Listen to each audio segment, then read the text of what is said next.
Chapter 480. Thunder clouds in the sky make the central mountain range of Shurjia Rift Valley dim. Animals hide in caves and shiver. The timid ones have even fainted. The movement in Shurjia Rift Valley is too big. Many forces have come. However, because of the thunder clouds, they can only stay on the periphery. It can't be because of the weather that thunder only falls on one place. Besides, who has ever seen thunder that can flatten a mountain? Stone chips are flying everywhere. Judith is sent by his sister, Windsor, to inspect.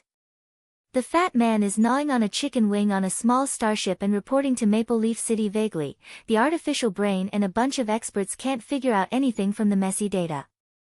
Judith is basically having a remote video chat. I heard that on some remote planets, some wild beasts are envied by gods. They will send Thunder Doom to destroy these huge threats. An old scholar looks up from the database and says hesitantly. As a powerful alliance, a big advantage lies in the continuous exploration of the boundless star territory. Judith once found a group of giant rocks near an unrecorded planet when he was an interstellar pirate with Windsor for 2 years. The Friends' starship disturbed their habitat. The impact of the giant rocks almost destroyed the seemingly ordinary starship, which is actually the most advanced technology of the Nami Alliance. If it weren't for Windsor's proper command, it would be hard to say whether they could escape or not. Judith unconsciously stops eating chicken wings. It is not surprising that there are powerful space beasts. However, are they powerful enough to cause supernatural phenomena to deal with them? Well, isn't our starship a little too close? No one dares to say that the prince is afraid of death. The starship commander orders to retreat. Some smart nobles see that the royal starship is retreating, so they also retreat. Of course, there are also some stupid ones who think that only by getting close can they have a chance to pick up treasures. They occupy the front line and refuse to retreat. At this moment, the last thunder containing all the power of Thunder Doom falls without warning.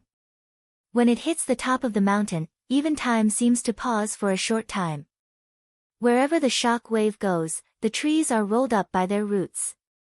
The chaotic electromagnetic field interferes with the system of the airship. Those nobles who come to watch the fun in luxury airships all enjoy the treatment of a small boat in the waves. It's so shameful. The airship actually falls to the ground like a fruit hit by the rain. The onlookers eventually become the fun for others to laugh at. Was the target of this commotion still safe and sound at this moment? When the Thunder Doom attacks, the blue jade floating above Lin Luoran's head absorbs the power of thunder and lightning. Before the last strike, the blue jade suddenly rotates at a high speed and transforms into a person with flesh and blood. The person looks exactly like Lin Luoran. The last lightning strike, which makes the mountains collapse, rocks fly and trees move, hits the Lin Luoran, transformed by blue jade accurately. The jade figure falls to the ground and returns to her original form. At this moment, the tribulation clouds had dissipated, and the thunder and lightning were nowhere to be seen. Suddenly, there was a bright light that rose from the top of the mountain that had been struck by the thunder and lightning. A strong fragrance spread out, and the plants and animals that had been affected by the tribulation all had a chance to live, so they wouldn't be implicated for no reason. The valley shrouded in the glow is solemn and magical. This scene surprises the Nami people who are lucky enough to see it. Later, it is named auspicious. It has been passed down for thousands of years under the artistic treatment of the scholars of the Nami Alliance. Lin Luoran is wrapped in the red glow, like a cocoon of light. Her body flickered with multicolored light. Her body was transformed by the nascent spiritual source within her. Her skin, blood, bones, and even her height and appearance were transformed. Advancing to the nascent soul realm couldn't turn a female cultivator into a peerlessly beautiful fairy.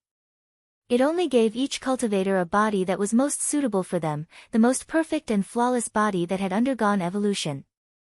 The Wakan in her body is slowly transformed into a higher level of meta through the transformation of gathering vitality in her pubic region. It replaces the Wakan in Lin Luoran's body, nourishes her body, and fills her meridians. This time, Lin Luoran's body transformation no longer eliminates black and smelly impurities, but sweats with a strange fragrance. When she finishes the transformation of Meta and opens her eyes, she hears the undisguised joy of the three animals. "Linny, you have gathered vitality." Yes, she has gathered vitality. Lin Luoran's old disease has been cured, and she has a new physique. Standing up and walking, she feels her body is light and healthy, like a feather that can't be weighed. The deeper change is that Lin Luoran can feel the joy, anger, sorrow, and joy of all living things within 100 miles. She feels that the changes brought by the gathering vitality period are enough for her to study for a long time. Lin Luoran picks up the blue jade on the ground. The crisscrossed cracks on it remind her of the thrill just now. White Fairy said that this is a treasure belonging to the deep-sea mermaid tribe. The moon in the sea has tears, and the jade is warm on the Lantian sun. Mermaids' tears turn into pearls. In the pool where mermaids' tears are gathered, a Lantian jade can be bred every 10,000 years. It is not a famous kind of jade in Huaxia. This kind of Lantian jade has only one function, to transform itself and suffer for others. This is a treasure that the mermaid tribe never gives to outsiders. Except for the royal blood of mermaids, no one dares to wear it. Because of such a treasure, many cultivators who want to reach divinization have thought about mermaids and mermaids. Mermaids are full of treasures, but they also get into trouble because of their wealth. The disappearance of the tribe is almost irreversible. Lin Luoran doesn't know why the mermaid who died in the Sea of Sin didn't use it. No matter what, it is suffering for herself. Lin Luoran puts away the cracked Lantian jade. White Fairy sighs that it's a pity because such a treasure can only be put to good use during the test of gathering vitality and divinization. Lin Luoran is not greedy. It is not easy for her to reach divinization even with the help of space. It is not worthwhile for her to spend too much time worrying about gains and losses today because of the possibility in the future. From laying foundation to bearing essence, Lin Luoran once got a big gift package. What about the gathering vitality period? Lin Luoran has an idea and enters space. The original 20 acres of land has changed dramatically. Happiness comes so fast that Lin Luoran feels dizzy. A hill suddenly appears where the small spring used to be. She has planted big trees and ordinary Chinese herbs, all kinds of mushrooms, fungus, and vines on the hill. They grow in the most suitable place for her. The fire pit where the strange fire is has become a real mountain. The strange fire itself has disappeared into space. Lin Luoran can feel the lava of earth fire contained in the mountain. It seems that if she can dig the right place, she can really set up the alchemy furnace to make elixirs. Plants, trees, and spirit herbs that were originally inclined to the nature of fire have been transplanted to the Red Mountain. Between the two mountains, there is a piece of fertile land stretching for dozens of miles. On the edge of the field, Lin Luoran's cabin stands. The spring pool is close to the cabin. The most fertile land is the 2 acres of red land, which is full of spirit herbs and exotic flowers. There are 4 acres of black land, and the rest of the fertile land is yellow land. There is a lake on the edge of the fertile land, bordering the 2 mountains. There are 2 mountains and 1 lake. The rest of the land is still shrouded in thick fog. Lin Luoran can't go there at first glance. The plants she has planted have not changed. Lin Luoran walks to the edge of the yellow land and feels that she has jumped over an invisible barrier. The Reiki is very weak. Lin Luoran has a strange intuition that the 2 new mountains she has got are different not only because of the Reiki content, maybe they have lost the difference of time. In order to confirm her guess, Lin Luoran buries a pumpkin seed on the hillside. She stares at it for a few minutes, but there is no sign of germination. Does this place really lose the benefit of 1 day equals 1 year? Lin Luoran faintly feels that this doesn't seem to be a bad thing. Space can't magically make 2 mountains out of nowhere. Besides, her original, medicine field for time difference still exists. The 2 mountains are like free. What is there for her to be dissatisfied with? Besides, Maybe the lake can also be used to raise fish. It is just a small realm from the late bearing essence period to gathering vitality, but space gives her a big world in return. The 3 fire phoenixes are drooling on the edge of the fertile land. When can you gather the 5 elements? Fire Phoenix looks at the red stone mountain with hot eyes. Lin Luoran looks at the 2 mountains and 1 lake that suddenly appear and suddenly realizes. Green Mountain, Earth Fire, and Lake. Do they belong to Wood Wolf, Fire Phoenix, and Silver Fish? When she finds the mythological beasts of earth and gold, the 5 elements of space will be gathered. Maybe it is not only the space environment that will change, right? Lin Luoran draws inferences. She thinks of the tricolor plum petals shining between the eyebrows of her gathering vitality in pubic region. Obviously, she still lacks the nature of earth and gold. Chapter 481. The glow disperses and Judith wakes up from the dizziness. Who hasn't read a few fantasy novels when he was a child? Who hasn't fantasized that he is a hot-blooded protagonist with many adventures when he was a teenager? Anyway, the glow in Prince Judith's eyes has changed his impression of the collapsed mountain from a monster to the birth of a treasure. Search. Search the entire mountain. Find out what's so magical about it. The nobles are itching. Unfortunately, this is Shurjia Rift Valley, which belongs to the royal family.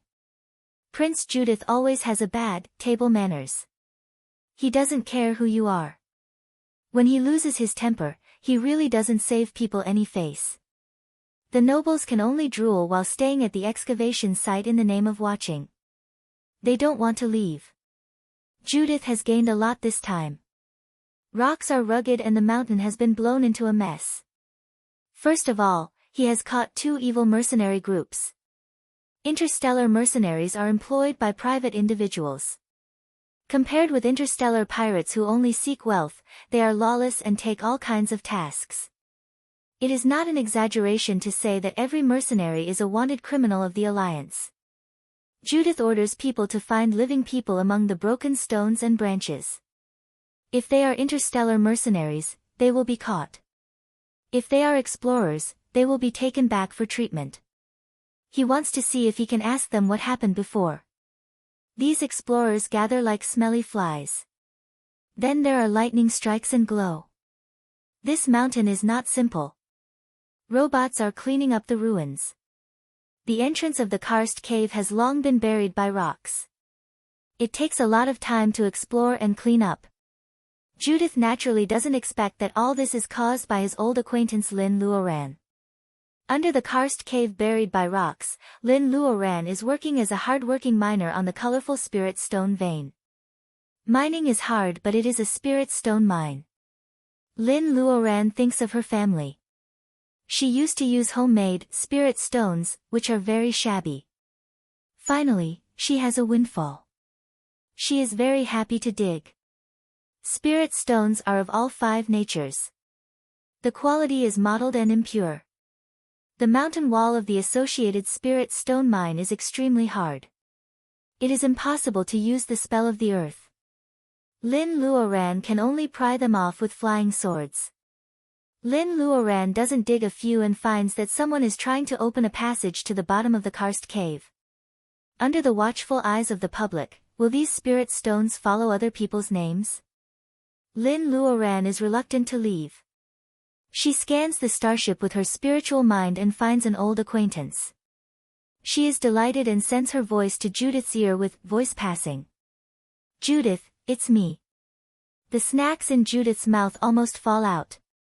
The royal etiquette forces him to pretend that nothing has happened. This voice is really familiar. Lin Luoran discusses with Judith and asks him to stop digging and stop others from coming down. She will thank him later. Judith agrees without hesitation. He gives up the spirit stone mine to Lin Luoran. He is really a prodigal. With a wave of his hand, the prince sends soldiers to guard the flattened hilltop. He says that the royal family wants to study this special biosphere. Judith doesn't send people to dig anymore. Every day, many staff pretends to collect samples for testing. It's a complete reversal. There is no fun to watch or take advantage of. The nobles are so annoyed by Judith that they return one after another.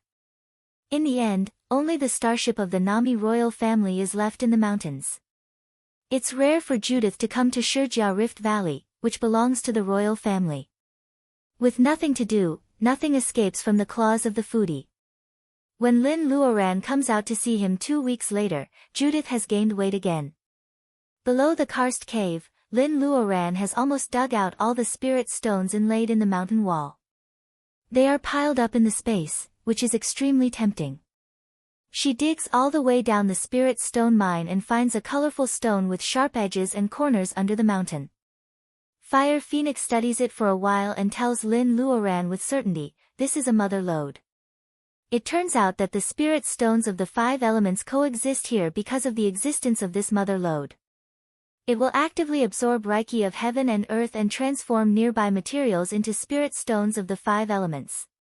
It just takes a little longer and it will inevitably take thousands of years. Lin Luoran feels a little sorry that she can't plant spirit stones soon. The mother lode of the 5 elements can be divided into 5 pieces. Lin Luoran thinks about it and throws the mother lode of the wood into the green mountain, the mother lode of the water into the lake, and the mother lode of the fire on Red Stone Mountain. As for the remaining 2 elements, she thinks that they are everywhere in the earth space. She casually throws the mother lode of the earth into the spirit field. She doesn't dare to put the mother lode of the gold at random and carefully collects it. Lin Luoran is very satisfied after collecting the mother lode. She quietly escapes the space and looks like an explorer. She meets Judith by the stream in the wilderness. Lin Luoran is still dressed as an explorer with a big mountaineering bag and a cap. Judith has long known that she is under the rocks. In the past 2 weeks, he has been wondering if the natural vision has something to do with Lin Luoran. Seeing Lin Luoran's appearance, Judith's fat eyes are a little confused. My skin is better, my hair is darker, and I'm thinner. Ahem, okay, my figure is better. But if these can be determined by external factors, what's with my height?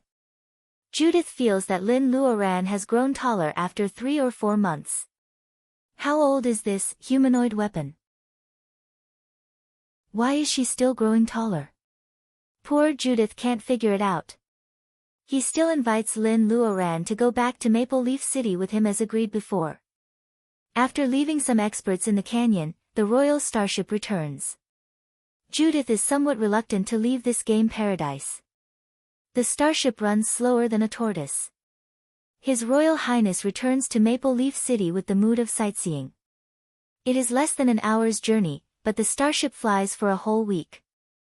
Lin Luoran remembers Judith's previous friendship. She takes some time to choose a spirit stone of the nature of wood.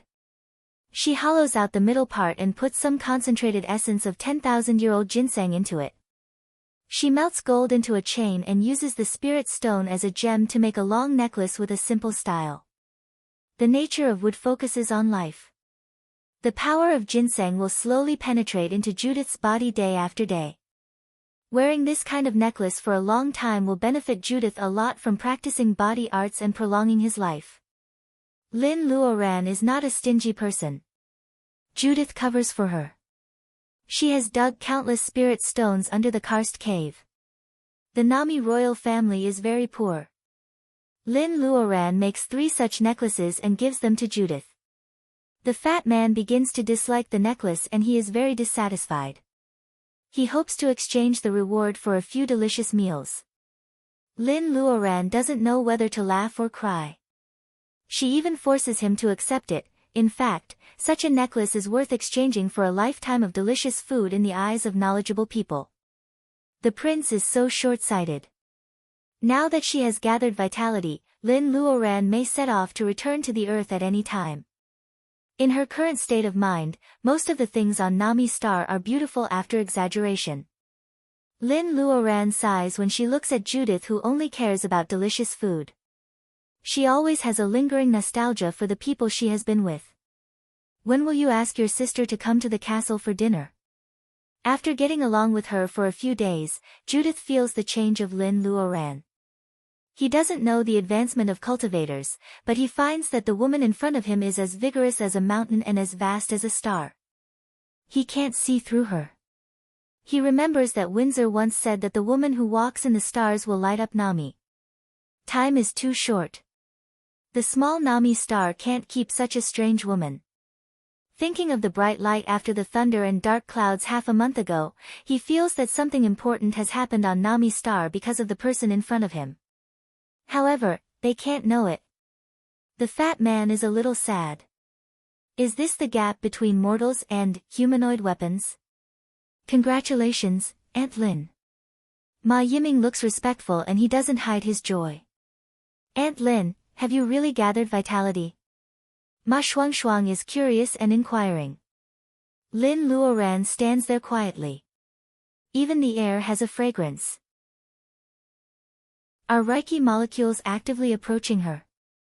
In the blink of an eye, a little female cultivator has reached gathering vitality from the laying foundation period. Cyan Little Fox sighs like an old man. It will never admit that it was wrong in the past. A weak female cultivator has become a gathering vitality cultivator in the blink of an eye. Colin Weir takes the gift with joy. It is a medicine chain of better quality than the necklace Judith got. Wearing it on his neck, he immediately feels refreshed. By the way, miss, your uncle is here. Colin Weir finally remembers the business. The smile on Lin Luoran's face freezes and her eyelids twitch violently. Mr. Lin is the only son of the third generation of the Lin family. How can she have an uncle? The horse's hooves are leisurely. An old man riding a white horse appears on the other side of the grassy slope. He is wearing a noble knight suit, but his hair is as messy as a chicken's nest. His pug nose is shiny in the spring breeze. The Great Truths, the grocery store, the man claiming to be her uncle, and the winking of Cyan Little Fox. Lin Luoran can't guess who the old man in front of her is. Liao, we haven't seen each other for a long time. Chapter 482. Liao has always insisted that he is the Lord of the Blue Waves.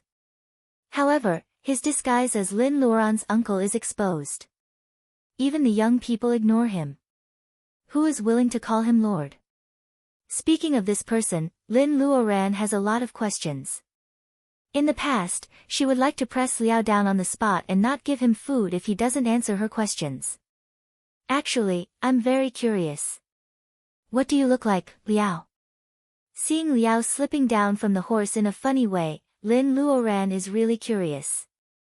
Putting aside the chronological order, she only cares about the order. The first time she saw Liao, he was a weather-beaten old fisherman by Dongting Lake.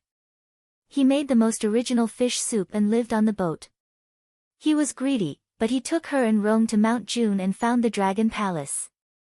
The second time was in ancient Babylon 3,000 years ago. A crazy middle-aged man came and went freely in the Tower of Babel. The third time was in the distant N2 trading star. An old man with a pug nose gave her the second half of the Great Truths that the Lin family had lost for many years. Lin Luoran can't convince herself that it is a coincidence. After many years, Liao is still the same old Liao. Lin Luoran is a gathering vitality cultivator. Looking at him with clear eyes, she still finds that he is an old man without any personal ability. It is easy to explain the first two times. After all, they haven't seen each other for more than 2,000 years. She can accept the transition from a middle-aged man to an old fisherman. However, this time, he looks like an alien. Lin Luoran stares at him for a long time, but she can't find any trace of illusion spell. How did Liao change his face? When Liao slips down from the horse, he is almost kicked by the horse's hoof. The demeanor of a master that he pretends to be is gone. The old man doesn't care that there are juniors here. He says shamelessly, I have helped you a lot. You have to take care of me when I am old. Lin Luoran coughs. An old monster who has lived for 3,000 years. Maybe Liao is still alive when she dies. It is hard to say who will take care of whom. Yes, thank you. Since you don't mind calling yourself uncle, can I call you Uncle Liao? The dragon palace suddenly recognizes her as its master, and it must have something to do with Liao. Without this experience, she would not be able to apotheosize herself. In the years when the earth was in turmoil, the Lin family had no place to stay. Liao is very satisfied with Lin Luoran's attitude. He glances around proudly. Lin Luoran has recognized him as her uncle. These juniors are relieved in their hearts. In the past few months, they have not been taken advantage of by this old man who is full of nonsense. Several people surround Lin Luoran and Liao to go back to the castle. Lin Luoran is a new gathering vitality cultivator. The four young people want to celebrate. Liao agrees very much. He says that he hasn't eaten authentic Huaxia food for a long time and encourages Lin Luoran to cook for him. Lin Luoran doesn't say yes or no. She says that she will invite Windsor and her brother to dinner tomorrow. Everyone can deal with it first and have a big meal tomorrow. Colin realizes at once that Lin Luoran is going to leave. The former nobleman of the Caesar Star was getting farther and farther away from Colin. Along the way, the interstellar travel not only broadened Colin's vision, but also his desire to stand out in the family. He had an ignorant, extravagant thought in his heart. He envied the brother and sister of the Ma family who could cultivate. Who in this world can stay alive? People fight for power and status in the world. As the old Huaxia saying goes, in the end, it is just a cup of yellow soil. However, Colin also knows that the Alpha Alliance has studied cultivators for so many years. One thing is certain about cultivators. Except for the Huaxia bloodline on the Earth, no living beings on other planets can cultivate. Colin, this is for you. Colin is a little absent-minded. Lin Luoran's voice comes from the front. He takes 2 steps quickly. Lin Luoran hands him a necklace. Colin takes it suspiciously. The necklace is made of good craftsmanship. The silver chain is pierced with an emerald bead. The big bead is covered with a small one. The outer bead is as big as a pigeon's egg. It is hollowed out layer by layer. Separated by 7 or 8 layers of jade, a soybean-sized thing can be vaguely seen spinning in the emerald jade ball. A strong smell of medicine comes. Colin is refreshed. He only feels refreshed and indescribably peaceful.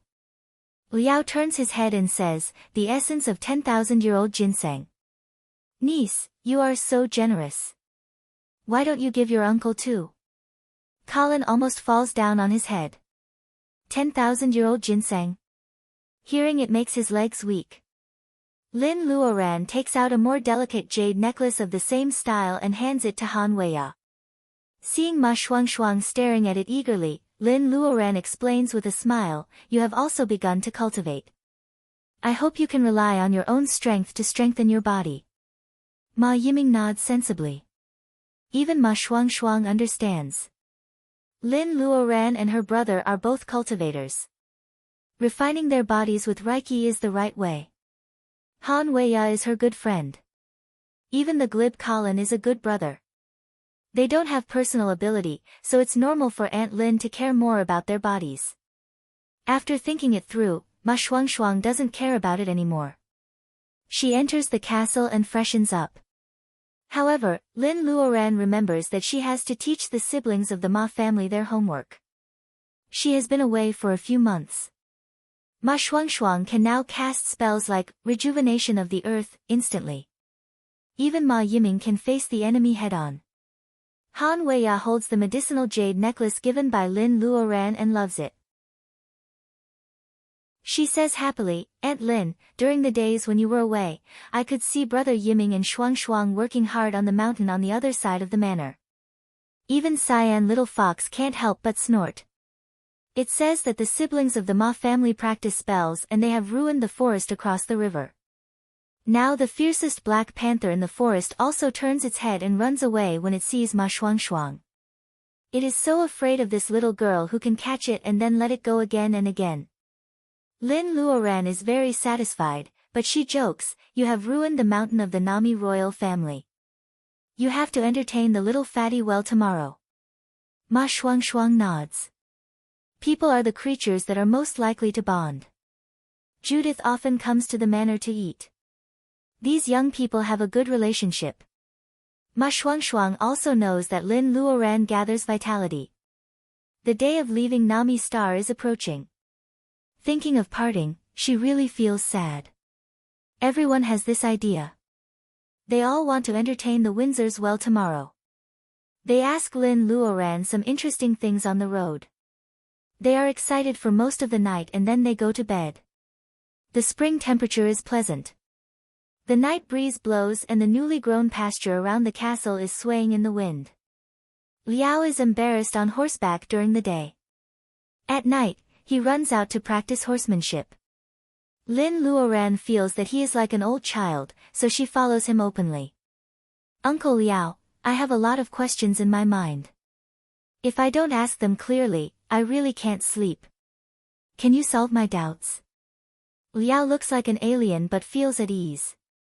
He smiles widely. Do you want to ask me about the Tower of Babel? Lin Luoran thinks of something, but she shakes her head. I want to ask you the most. Why did you give the Dragon Palace to me? Liao is stunned and then laughs. I have been guarding the Dragon Palace for the old dragon in Dongting for many years. Now that someone has taken it over, of course, I have to get rid of it quickly. Is that all? Lin Luoran thinks it has a lot to do with the ginseng she gave to Liao as compensation in the Tower of Babel. However, the old man will not admit it. She lowers her head and thinks for a while. The second question, Uncle Liao. Even counting from ancient Babylon, you are 3,000 years old this year. A cultivator of the gathering vitality period can only live for 1,000 years. I have never heard of cultivators above the divinization period. I am very curious about your background. To be honest, Liao is really nice to her. However, he has the nameless medicine book of the Lin's family.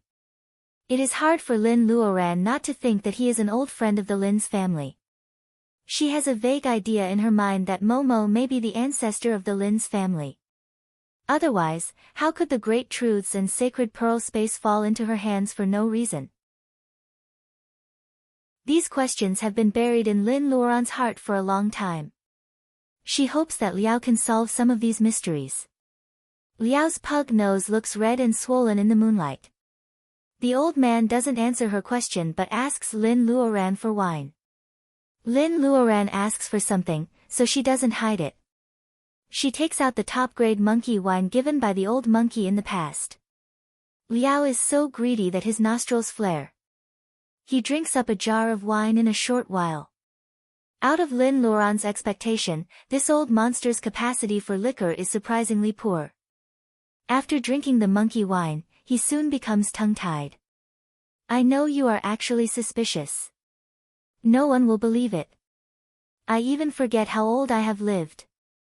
You know, I don't feel the sense of the end of my life at all. I am afraid that I have to live endlessly like an old tortoise. If you are a junior, I am afraid that you will die of happiness.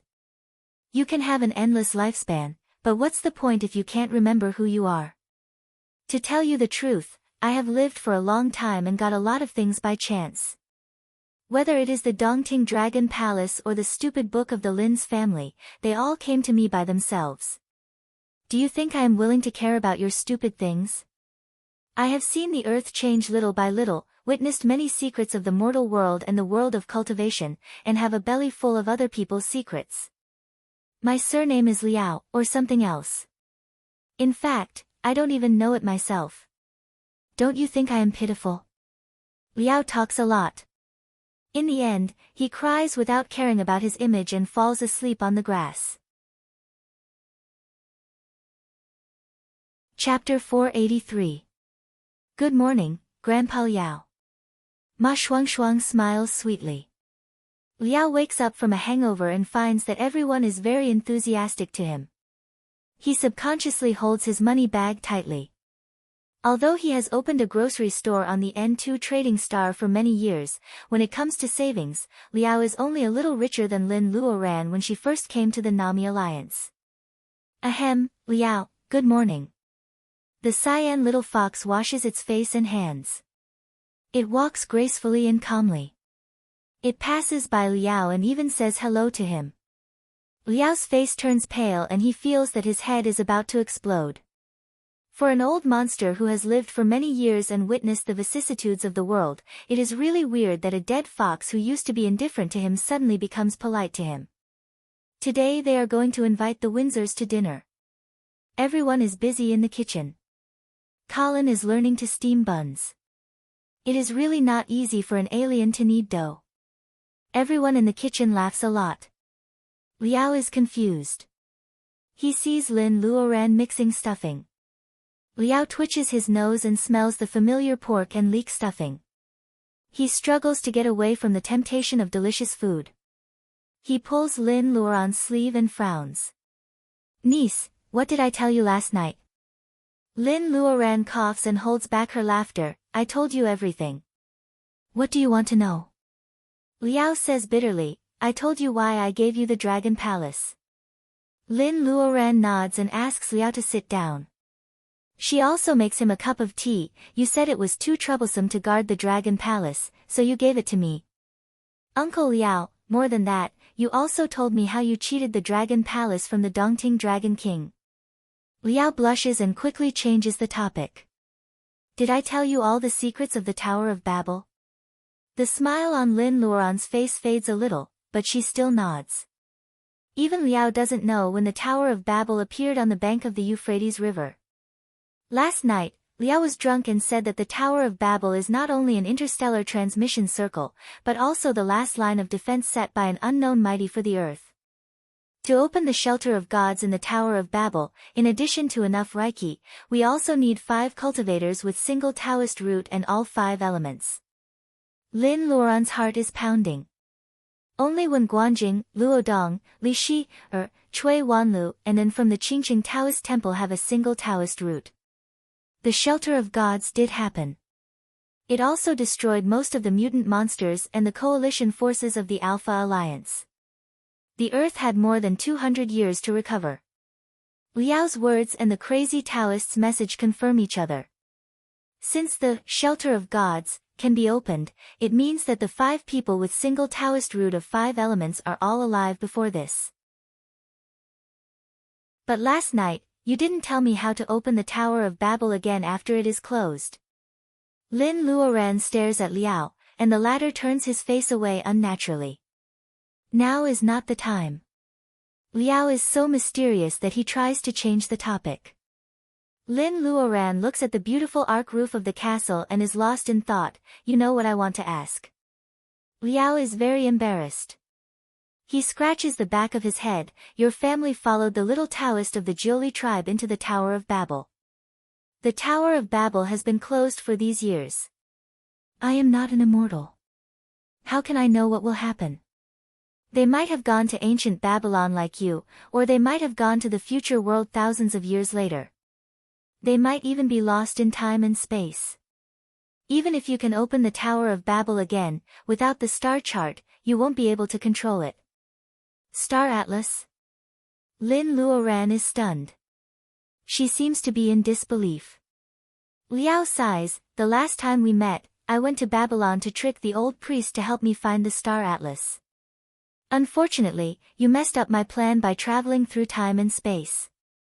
The Star Atlas is lost." "Lost?" Liao opens his eyes wide as if he has seen a ghost. Lin Luoran's hand is holding a jade staircase full of small cracks. The green light is dim. The crazy Taoist once said that this thing is Star Atlas. She has seen similar starlight spots on the dome of the Tower of Babel. "Is this what you're talking about?" Liao rubs his eyes. Why is this thing in your hand?" Lin Luoran thinks for a while and tells Liao what happened in the Kalahari Desert. Liao sighs again and again. The world makes fools of people. Sure enough, everything has its own destiny under the Tao. He has the same opinion as Lin Luoran. At that time, the fake saintess and the ancestor of the monsters of Wood walked into the stone gate of the Tower of Babel together. With their personal ability, it was easy for them to pass the transmission test of the Tower of Babel. The ancestor of the monsters of Wood disappeared and never appeared in the world again. He must have been transmitted away by the Tower of Babel. However, the fake saintess was later sealed in the underground world of the Kalahari Desert by the Joli tribe. It can be seen that she must have come out at that time.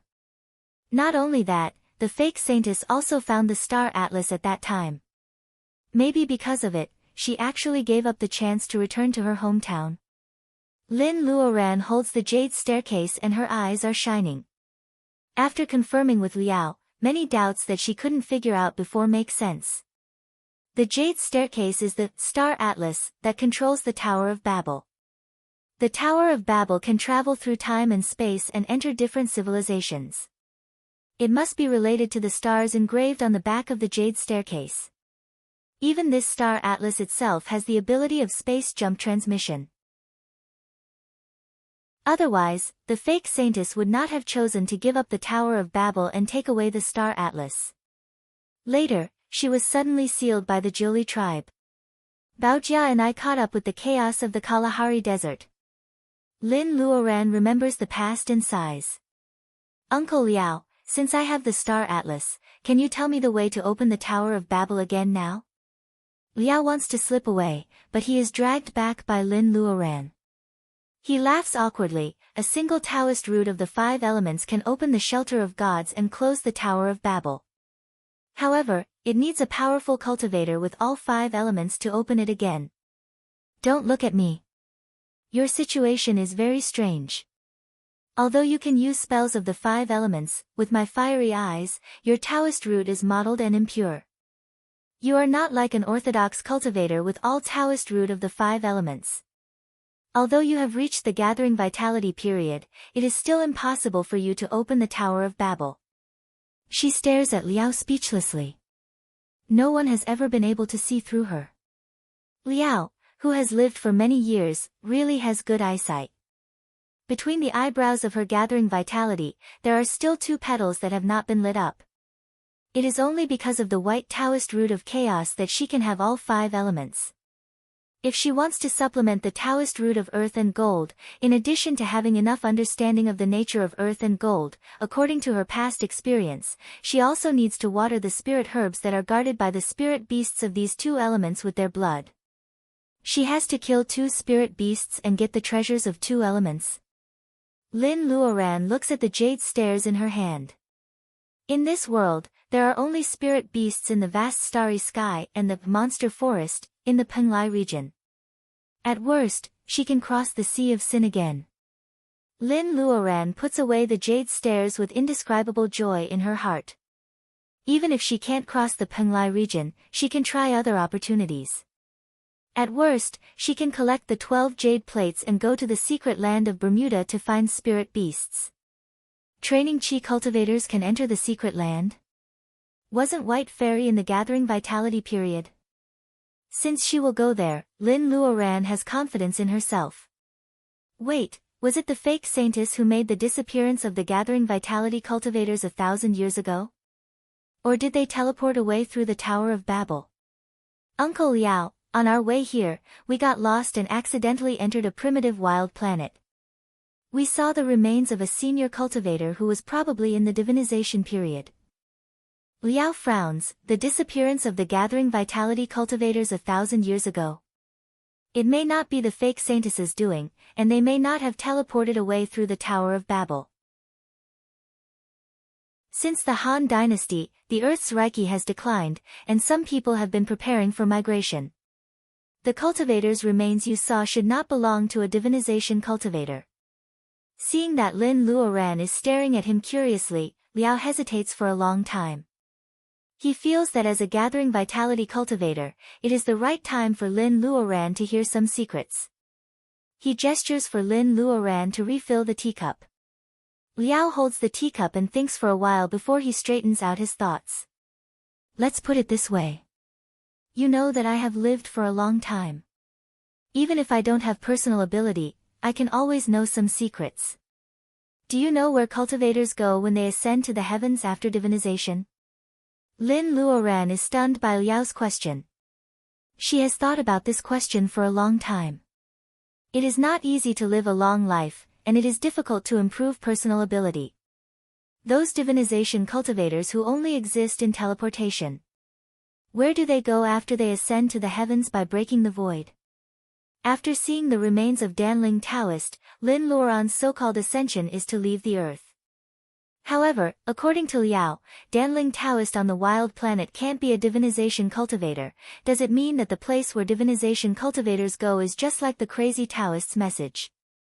The place where they go through the Tower of Babel is not only far away but also restricted by the law. Chapter 484.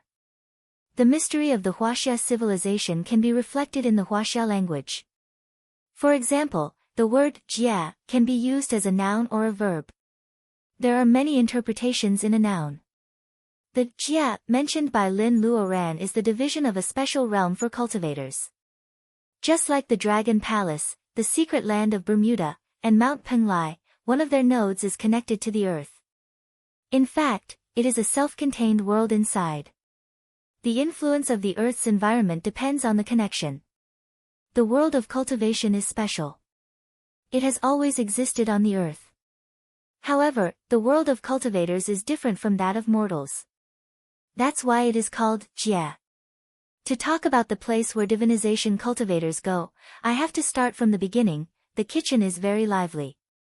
Several young people are laughing and making delicious food. Lin Luoran and Liao are sitting in the living room. There is a pot of tea and 2 plates of snacks. Liao tells the story slowly. For the first time, the mystery of history is cleared up in front of Lin Luoran. Liao wakes up in an ancient tomb. It is the Xia dynasty in the history of Huaxia. Liao wakes up in an ancient tomb floating in the air. He has forgotten everything. It is called a tomb, but it is actually more like a ruin floating above the clouds. Liao crawled out of such a pile of splendid bricks and broken walls. When he wakes up, he has no personal ability and all his memories are lost. He only vaguely remembers that he has the name, the Master of Waves. He rummages around the clouds and finds some broken but useful things. He also finds some jade map. However, he can't read the information because he has no spiritual mind. Liao is very annoyed. He finds an inscription under a 3-legged tripod. Fortunately, he has lost his memory, but he can still recognize the words. He manages to translate it, and he finally has an understanding of where he is. It turns out that the place where I wake up is the immortal world. Liao blinks his eyes. Thinking about it after thousands of years, he still can't believe it. Lin Luoran looks weird when she hears that he wakes up in the broken palace above the clouds. When she hears what Liao said, she spits out a mouthful of tea. The immortal world? Isn't Liao who wakes up from the immortal world an immortal? In Lin Luoran's impression, only the man in robe is qualified to be an immortal. Otherwise, immortals should be like Cyan Phoenix Immortal on Penglai Island. How can immortals be like Liao? Seeing Lin Luoran's expression, Liao touches his nose indignantly. He snorts and turns his head aside to continue talking. It is said to be the immortal world, but the place where Liao wakes up is just a small corner of the vast immortal world. The great tribulation of heaven and earth, the collapse of the immortal world, and the gods and Buddhas in the sky had all migrated. The place where he was at was just an abandoned ruin, no different from the tomb that he had thought at the beginning. The true immortals were gone, but they still had some conscience before they left.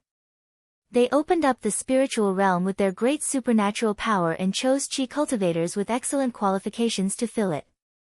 If they could achieve the great Tao, they could use the passage that was opened when they ascended to immortality to find the traces of the ancient immortals and follow the path that the gods and Buddhas took. Hearing about the ancient secret, Lin Luoran frowns. Choose Qi trainers with excellent qualifications to fill the spiritual world. Wouldn't the cultivators on earth be abandoned? Liao glares at her. Don't interrupt. I haven't said that yet. After discovering the inscription on the tripod, Liao straightens out his thoughts. With great effort, he leaves the ruins with the things he picked up from the ruins. After crossing the node of 2 worlds, he falls into a water area. It is the middle of the Xia dynasty. Lin Luoran is also very familiar with the place where Liao falls. It is the water area of Dongting. Don't look at me.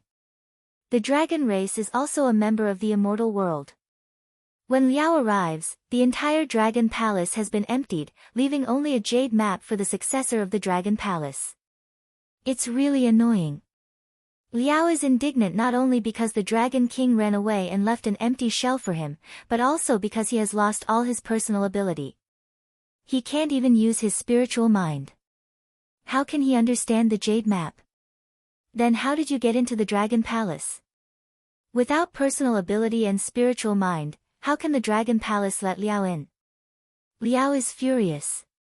He feels that Lin Luoran looks down on him by asking this question, but then again, he really doesn't know how he got in. You won't understand that feeling even if I tell you. It's very strange. In the world, I can go wherever I want to go.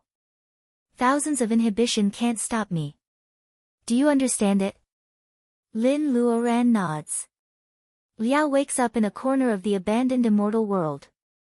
Although he has forgotten the past and lost his personal ability, it is not surprising that he has some unique skills except for longevity. Liao's ability is to break the inhibition in the world. This is interesting. Lin Luoran lowers her head and says nothing. No, the Dragon Palace is not an inhibition, but a node of a different dimensional space, so Liao's ability is to break the barrier of the world? Because Liao is still talking, Lin Luoran temporarily suppresses her surprise and listens to him. Liao has no personal ability, so he can't understand the jade map. He is very annoyed.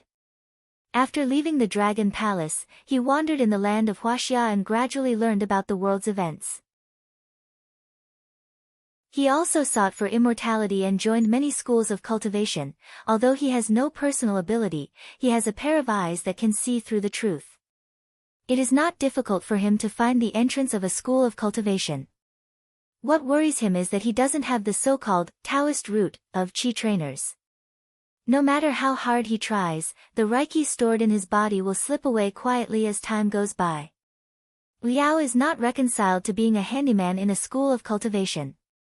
He has been wandering for many years. Although he still can't solve the problem of personal ability, his ocean of consciousness is a little loose after an adventure. Although I still can't remember who I am and what happened before I fell asleep, my weak spiritual mind is just enough for me to check the jade map. When Liao talks about the past, he sighs with emotion. Although his words are simple, Lin Luoran can imagine his efforts and hardships at that time. After checking the jade map, Liao knows that the dragon race migrated together and entrusted the Dragon Palace to a predestined person. He has been in a school of cultivation for many years. He has changed countless identities and learned many secrets. He has also learned a skill of disguise that even cultivators can't see through. The spiritual world is the last fertile land left to earth cultivators by gods and Buddhas when they leave. Qi trainers who were not selected at that time also have a small chance to ascend to immortality. After passing the heaven's doom of the divinization period, they can be directly transmitted to the spiritual world. After Liao finishes, Lin Luoran can't help but pout. Divinization cultivators can ascend to the spiritual world and then to the heaven world. It is really an old-fashioned setting. She seems to have read something similar in a novel. Liao sees that she doesn't take it seriously. He can guess what she is thinking. Liao, you said that Danling Taoist is not a divinization cultivator. It is not nonsense. You may think that there are always brilliant cultivators in the world who can become immortals without going to the spiritual world. It is not true. The earth is no longer suitable for personal ability enhancement. In addition to the change of Reiki, the Tao of nature has gone crazy. When cultivators on the earth go through the heaven's doom, the doom cloud will go crazy. No matter how powerful your personal ability is, how many magic weapons you have, and how calm your mind is, heaven's doom either doesn't come for a long time or smashes you into ashes. Ascending to immortality in the spiritual world is not a heaven's doom, but a transmission circle set up by gods and Buddhas to guide cultivators whose personal ability is about to reach the bottleneck to the new immortal world. Lin Luoran is so absent-minded that she almost knocks over the teacup. Do you mean that if cultivators of the divinization period don't ascend to the spiritual world, they can't go through the heavens' doom even if they reach the bottleneck on the earth? In this way, even if she has space and the help of the heavens' doom, she still has a long way to go if she wants to live freely in the world in the future, right? Besides the earth, there is still the spiritual world.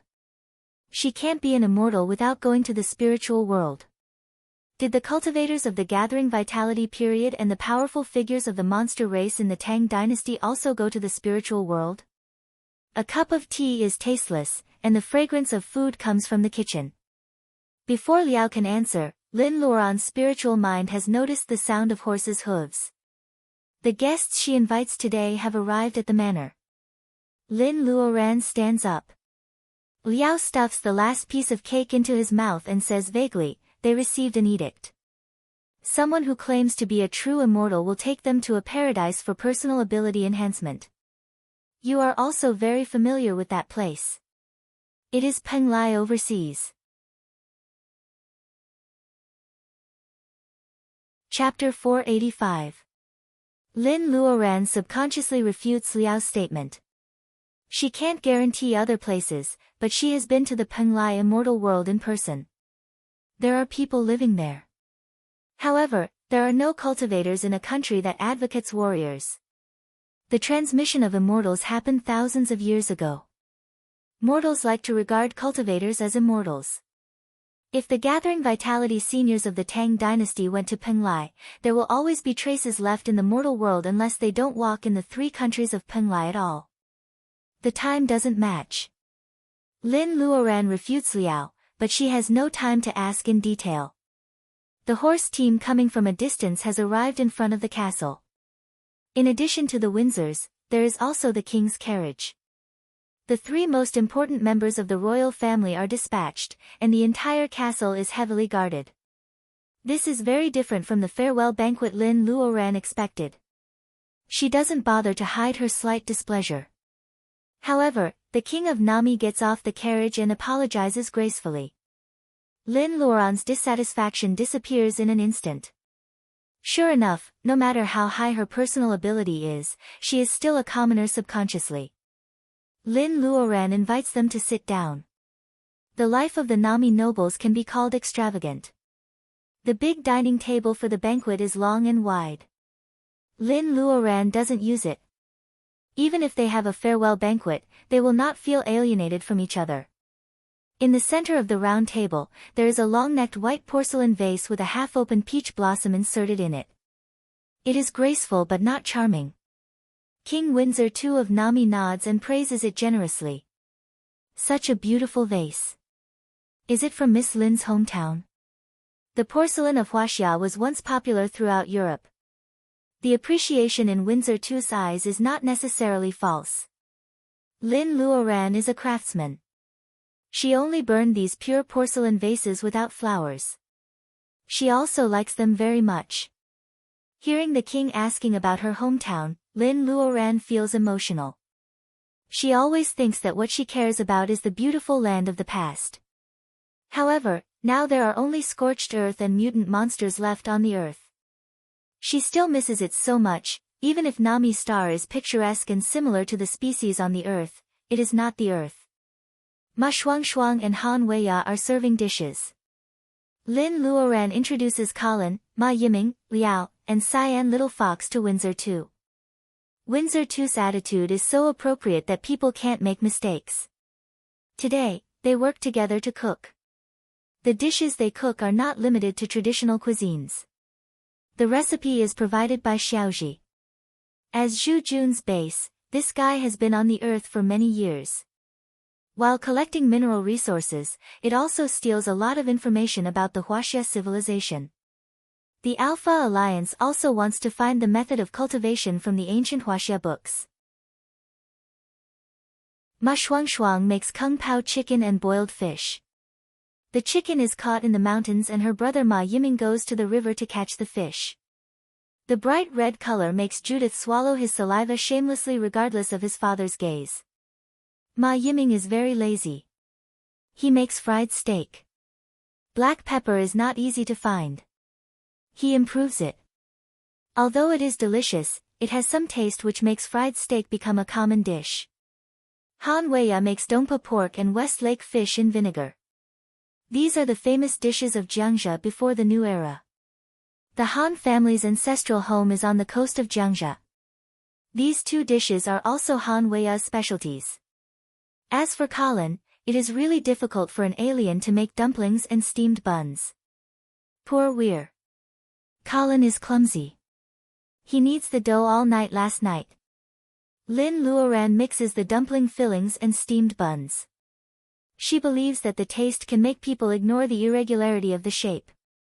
The dumpling fillings are pork cabbage, beef celery, egg chives, and fresh mushrooms and fungus.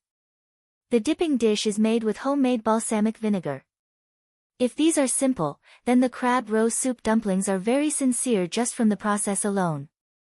Ma Yiming almost spent the whole night catching crabs by the river between the manor and the mountains last night. Crab roe is not in season. However, only female crabs with a round belly can take crab roe. There are crabs on the Nami Star, but they are too small. Lin Luoran catches a lot of them to get enough raw materials.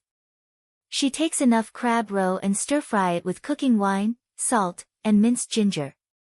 She beats the eggs and adds the same volume of water, a little cooking wine, vinegar, and minced ginger. After the crab roe is fried, she pours in the egg liquid. She adds brown sugar, crushed fungus, and monosodium glutamate to make the crab roe paste. Before making the steamed buns, she puts pork belly into it to make the crab roe have the soft taste of oil and gas. She also adds chopped green onion to enhance the fragrance. The food made with care is the most touching. Although the skin is irregular, when the crab roe buns are served in a small bamboo cage, even Windsor too can't help eating too. This meal is suitable for both the host and the guest. Even Liao shows respect to Lin Luoran. He puts away his wretchedness and talks happily with Windsor too. In fact, regardless of appearance, Liao, who has been in Huaxia for thousands of years, is really a very good talker. Windsor too talks about the porcelain displayed by Lin Luoran. He can tell the different characteristics of the 5 famous kills of Ru, Gu, Ding, Jun, and Guan in the Song dynasty. He can also tell how dazzling the blue and white porcelain of the Yuan dynasty is. The exquisite porcelain of the Ming dynasty is the peak of the hollowed-out craft in the Xuande period, and the pastel porcelain of the Kangxi, Yongzheng, and Qianlong period. When Windsor too talks about the mythological system of the Nami alliance, Liao vividly describes the daily life of immortals in Huaxia civilization who can move mountains and seas and drink dew. Liao with a pug nose, who has not changed his appearance, is regarded as a confidant by Windsor too with his broad knowledge. Several young people who have been familiar with Liao's true face after getting along with him for a few months secretly feel a stomachache. The hometown of Miss Lin and Mr. Liao is really attractive. Windsor too has just recovered from a serious illness. He has not gained weight for a few months, but his spirit is much better. When he says this, he is more sincere with Liao's knowledge. Lin Luoran raises her glass to Windsor too. I also hope that one day when my hometown is restored to its original appearance, you can bring the princess and the 3rd prince to the Alpha Alliance. Windsor too readily agrees. With the knowledge of the Nami royal family, the king secretly shakes his head when Lin Luoran says that her hometown is only a rank 1 member star of the Alpha Alliance. In Windsor too's view, with Lin Luoran's strength and Liao's knowledge, how can their home star only be a rank 1 member star forever? The development of the Alpha Alliance has also gone downhill in recent years. From the point of view of a talent like Lin Luoran, the ruling high-level officials of the Alpha Alliance are really short-sighted to judge her home star as a rank 1 member star. Invasion and colonization are a must for every galaxy alliance. However, material possession cannot unite the alliance. In the thousands of years of the Nami royal family's rule, they have left a lot of blood and tears experience. Windsor too is pushed by others and he is in a daze for a while. After cleaning up the dishes, Lin Luoran officially says that she wants to leave. Windsor takes advantage of the king and Liao talking happily and winks at Lin Luoran, indicating that the agreement between the two is still valid. Lin Luoran laughs and quietly gives Windsor a sorted out, the secret history of Zetian. The alliance has something in common with the feudal empires of ancient Huaxia, but it is more open-minded. What Windsor needs to learn is not the ruthlessness of Queen Zetian.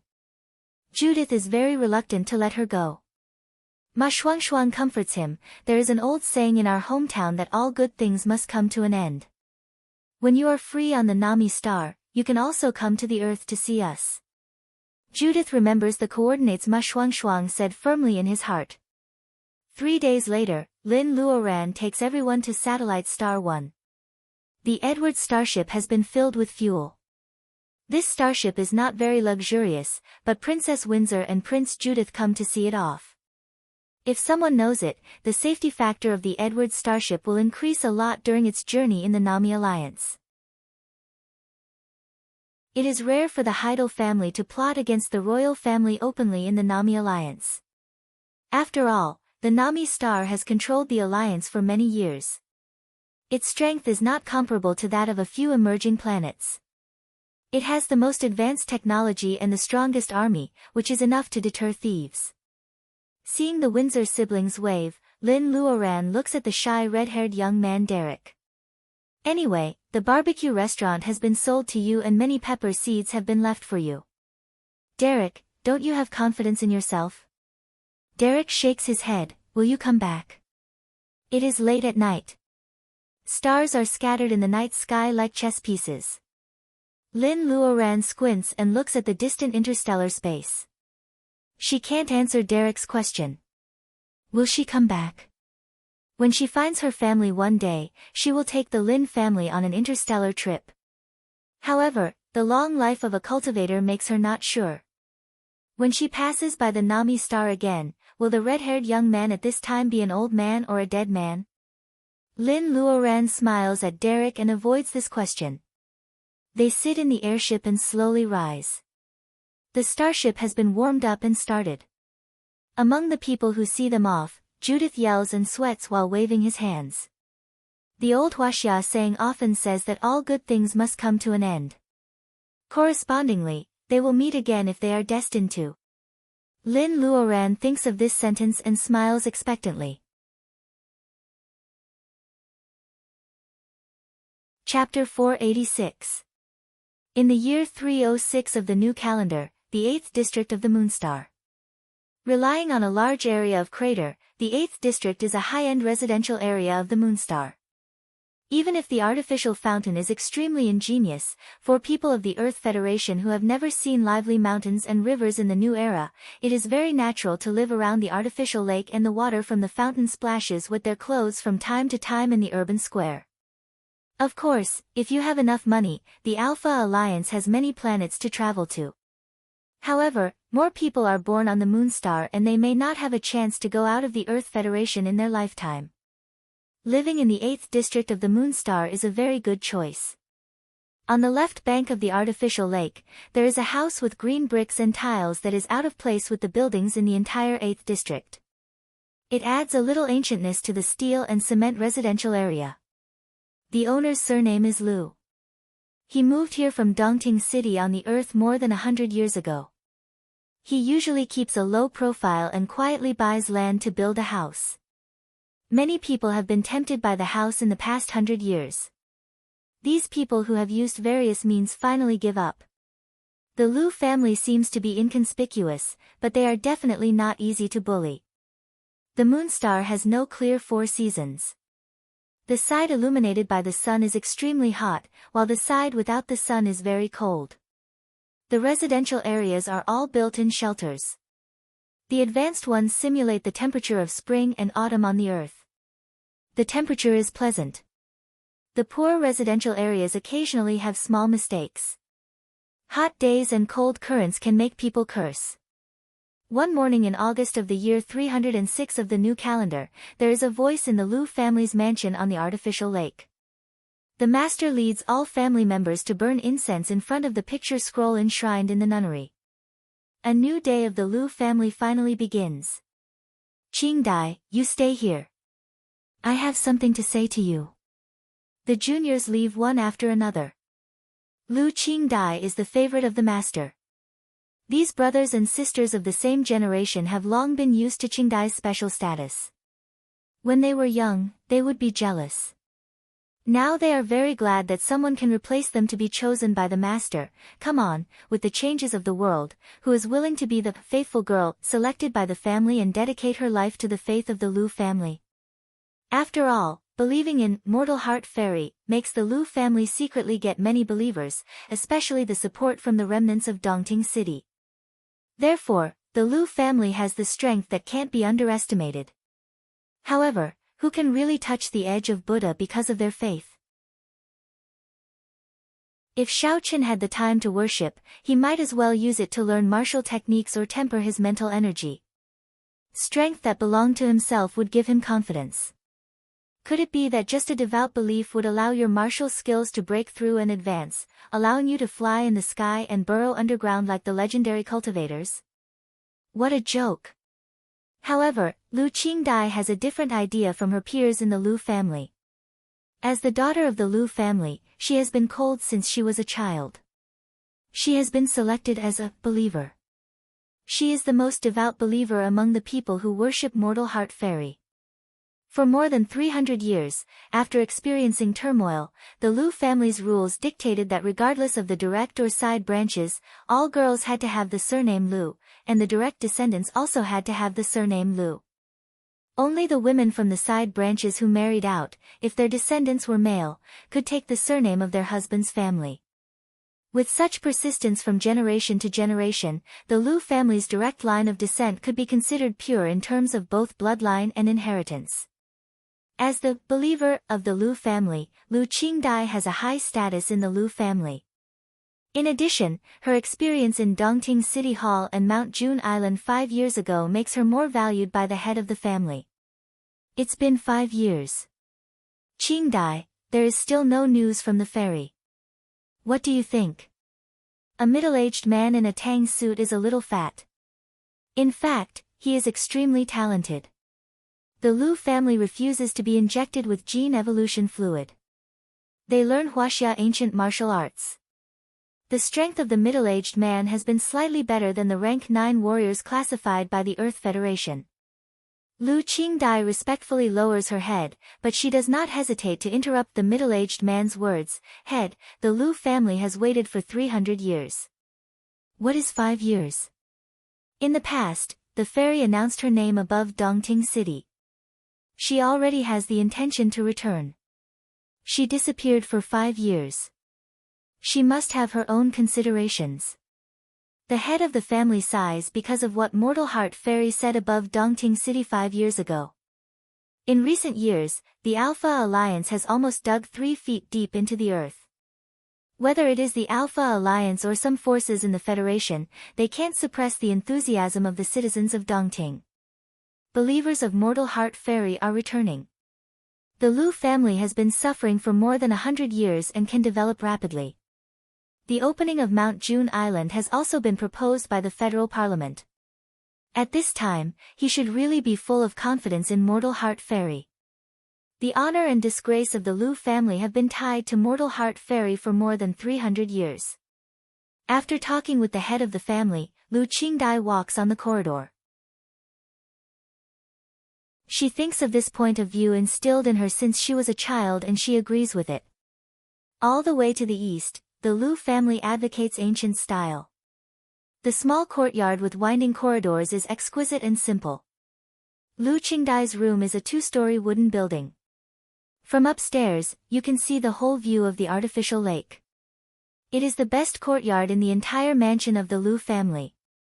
Behind the small building, a pond is dug and some lotus transplanted from Dongting Lake on the earth are planted. Under the temperature adjustment of the Lu family, the lotus growth cycle is normal. In August, the lotus has withered. It is a good time to pick and plant lotus heads.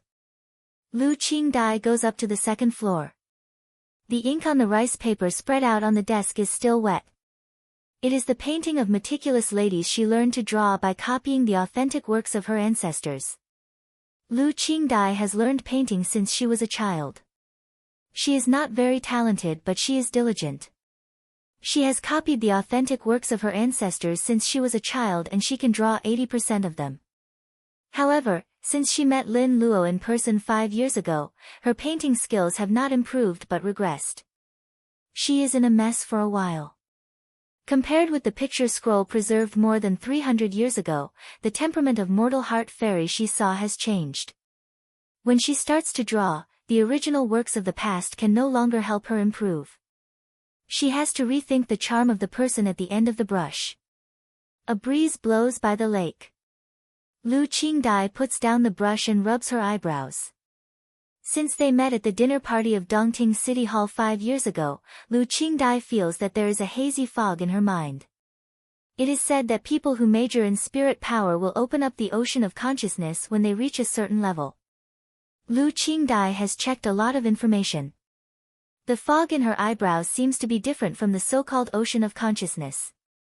First of all, she does not major in spirit power. Second, through the thick fog, she sometimes feels that she can follow the trace of mortal heart fairy. It doesn't mean that she can follow mortal heart fairy.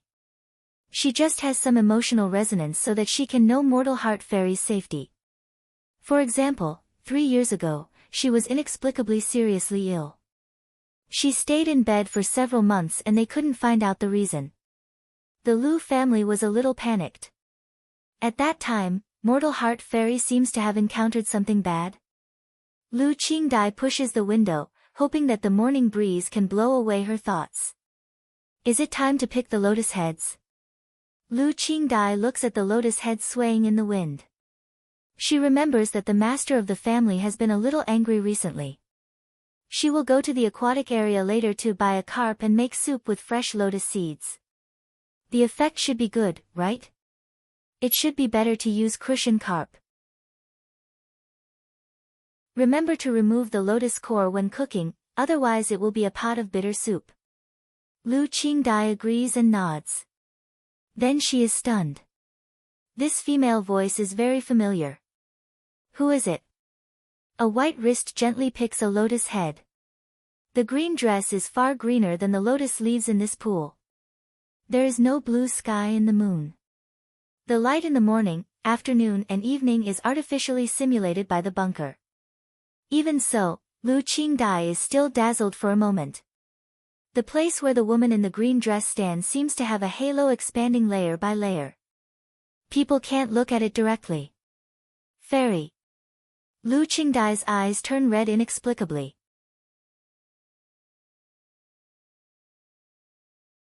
Chapter 487. Lin Luoran comes so suddenly that Lu Qingdai is completely unprepared. She is in her early 30s this year. The Earth Federation encourages childbearing and early marriage. Lu Qingdai is more suitable for the identity of an old leftover woman than Lin Luoran was more than 300 years ago. Lu Qingdai lives a regular life every day, which makes her look younger than her actual age.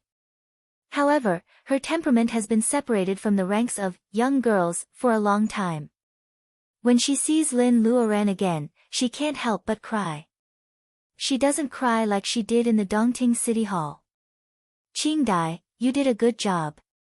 Lin Luoran holds the lotus and fiddles with her bare hands. Lu Qingdai is as good as her first believer Lu Guiying. Lin Luoran is a little surprised.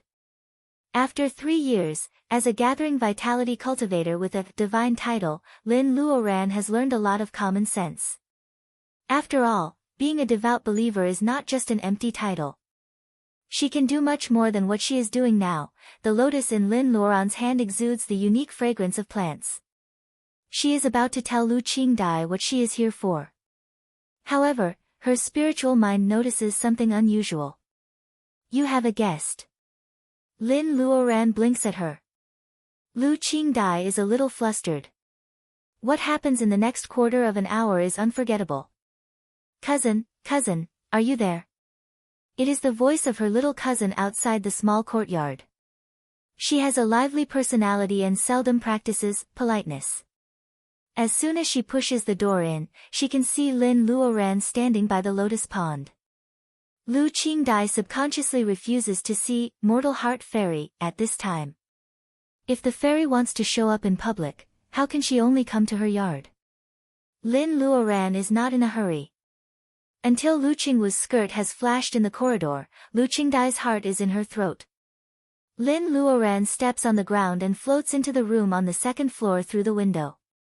The arrival of Lu Qingwu and the disappearance of Lin Luoran are only a few seconds apart. Lu Qingdai's heart is stretched to the extreme. Fortunately, Lu Qingwu doesn't seem to see it. Cousin. Please promise me one thing first, okay? Lu Qingwu comes up and pulls Lu Qingdai's sleeve and shakes it. Lu Qingdai is dizzy because of her shaking. Coupled with the previous nervousness, she agrees dizzily. Lu Qingwu happily takes her upstairs. Seeing her cousin stepping into the study where Lin Luoran disappears, Lu Qingdai's eyes suddenly jump. Tell me, what do you want? Lu Qingwu's eyes rolled around the study. On her eldest cousin's sister's bookshelf, those paper books protected by tempered glass had been passed down from more than 300 years ago. They were true ancient books. Don't worry, I'm not here for your precious ancient books. Lu Qingwu's gaze fell on the desk. She took a few steps forward and clicked her tongue. Eldest cousin's sister, is this your new painting? Your painting is really good. Can you lend me your painting? Lu Qingdai breathes a sigh of relief as long as he doesn't borrow original art. When Qingwu looks around the study, she is also observing quietly. She doesn't find anything unusual. She doesn't know where Mortal Heart Fairy is, which makes her worried. Although her new meticulous painting of a lady is quite good, Lu Qingdai, who has just seen a true immortal, still knows what to do in order to get rid of her cousin. Wait a minute, I'll get a box to store the painting. Lu Qingwu doesn't refuse. Lu Qingdai finds a box under the desk. Lu Qingwu is comparing the difference between her cousin's painting and the ancestor's masterpiece. Her eyes are not here. Qingdai sees that the ink has dried and is about to roll up the rice paper. Suddenly, she finds that the ink has just dried. Her eyes are watery and she flutters her eyelashes at her. The peaceful corners of her mouth also make a smile. Mortal Heart Fairy comes back to life. Ba, what comes back to life? Lu Qingdai wakes up. It is clear that Mortal Heart Fairy is in this painting at the moment. The Immortal's trick makes the box in Qingdai's hand fall to the ground. Lu Qingwu turns her head in surprise. Eldest cousin, what's wrong? No, nothing. By the way, Qingwu, what do you want the fairy painting for? She can't give this painting to her cousin. Lu Qingdai blocks her cousin's sight and changes the topic. Lu Qingwu hesitates for a while. After her cousin repeatedly promises that she will not be angry, she tells her the reason. Lu Qingwu has a lively temperament. To put it bluntly, she is flamboyant. She and several playboys in the 8th district love and hate each other. They usually show off their wealth to each other. They provoke her with words. They say that Lu Qingwu is not favored at home and she can't take out the famous, fairy painting, of Lu Xinyo's authentic work preserved from before the new era. Lu Qingwu retorts, saying that her cousin's random painting is enough for playboys who are also learning Huaxia ancient art to admire. How can she take out the authentic work of her ancestor? After hearing this, Lu Qingdai secretly shakes her head for her little cousin's unreliability. However, she can't take out the painting on the desk at this time. She has to make Qingwu happy today. Lu Qingdai finds a good dust-proof and moisture-proof box. She carefully rolls up Lu Xinyo's authentic work and hands it to Lu Qingwu, who is in a daze. My cousin is not good at learning. I'm afraid that she will disgrace the reputation of our ancestors. You have to take care of this authentic work. There are only a few authentic works in the hands of the Lu family. They are extremely precious. Lu Qingwu is shocked by the sudden pie on her head. She takes over the box timidly. After confirming that her cousin really lends her the authentic, fairy painting, of their ancestor, the little girl hugs Lu Qingdai and kisses her hard. You are our sister. She holds the box in her arms. Fearing that Lu Qingdai will regret, she runs away like a gust of wind. Lu Qingdai's worried heart returns to its original position. She learns to be smart and locks the door and window of the study completely. Then she respectfully calls the painting fairy. With a flash of hazy colorful light, Lin Luoran walks out of the painting with her clothes fluttering. Lu Qingdai is surprised and happy. She doesn't know how amazing the fairy spell is. Except for immortals, who can hide in the thin painting paper and perfectly integrate with the meticulous ladies in the painting. Seeing her look, Lin Luoran can probably guess what she is thinking. It is good for believers to be devout. Naturally, Lin Luoran will not deliberately explain that this is actually just a practical little art of nature. It is far from the fairy spell that can change the world. Lin Luoran is very satisfied with this believer. She should be the best candidate for Oracle. In order to get more power of faith to support her plan, Lin Luoran needs a spokesperson to walk in the world. In addition to spreading faith, this kind of messenger, who acts on behalf of the gods, is difficult to convince the public without real ability.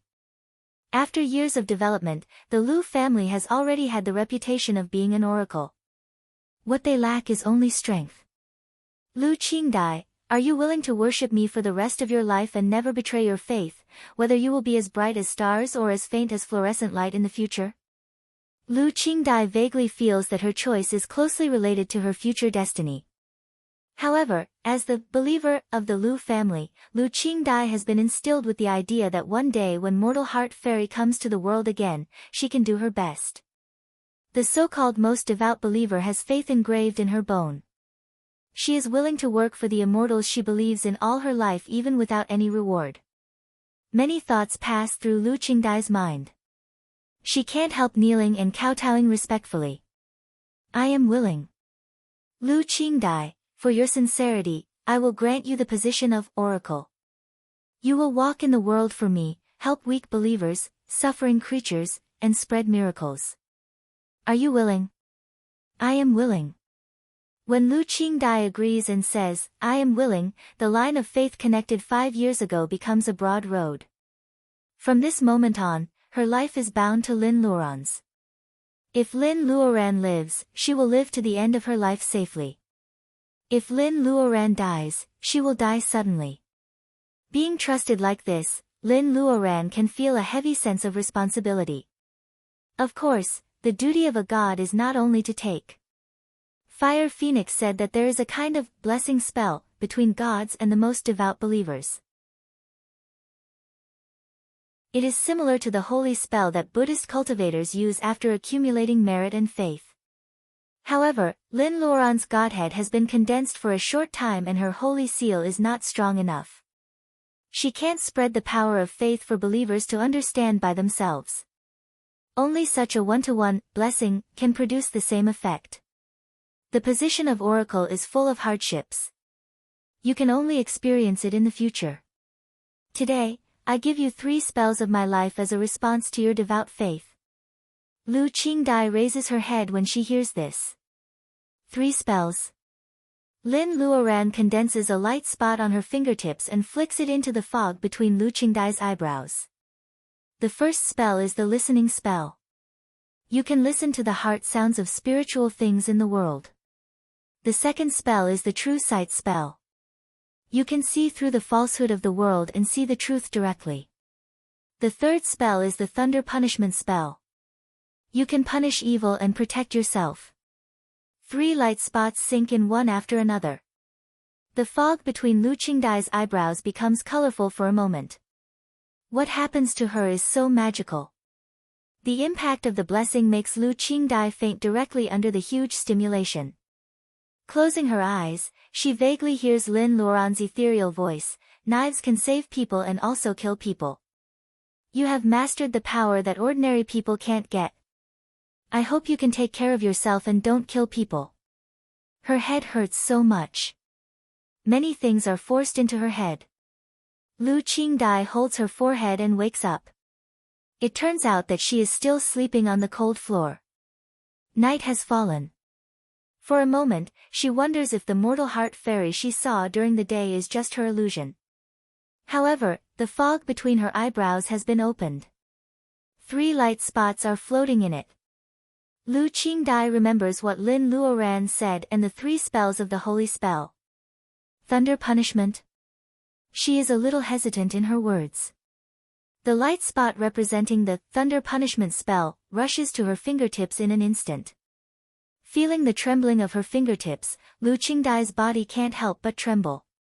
A strong impulse to use her strength makes her raise her finger and point to the lotus pond outside the window. Following her intuition, she says 2 words firmly, thunder punishment.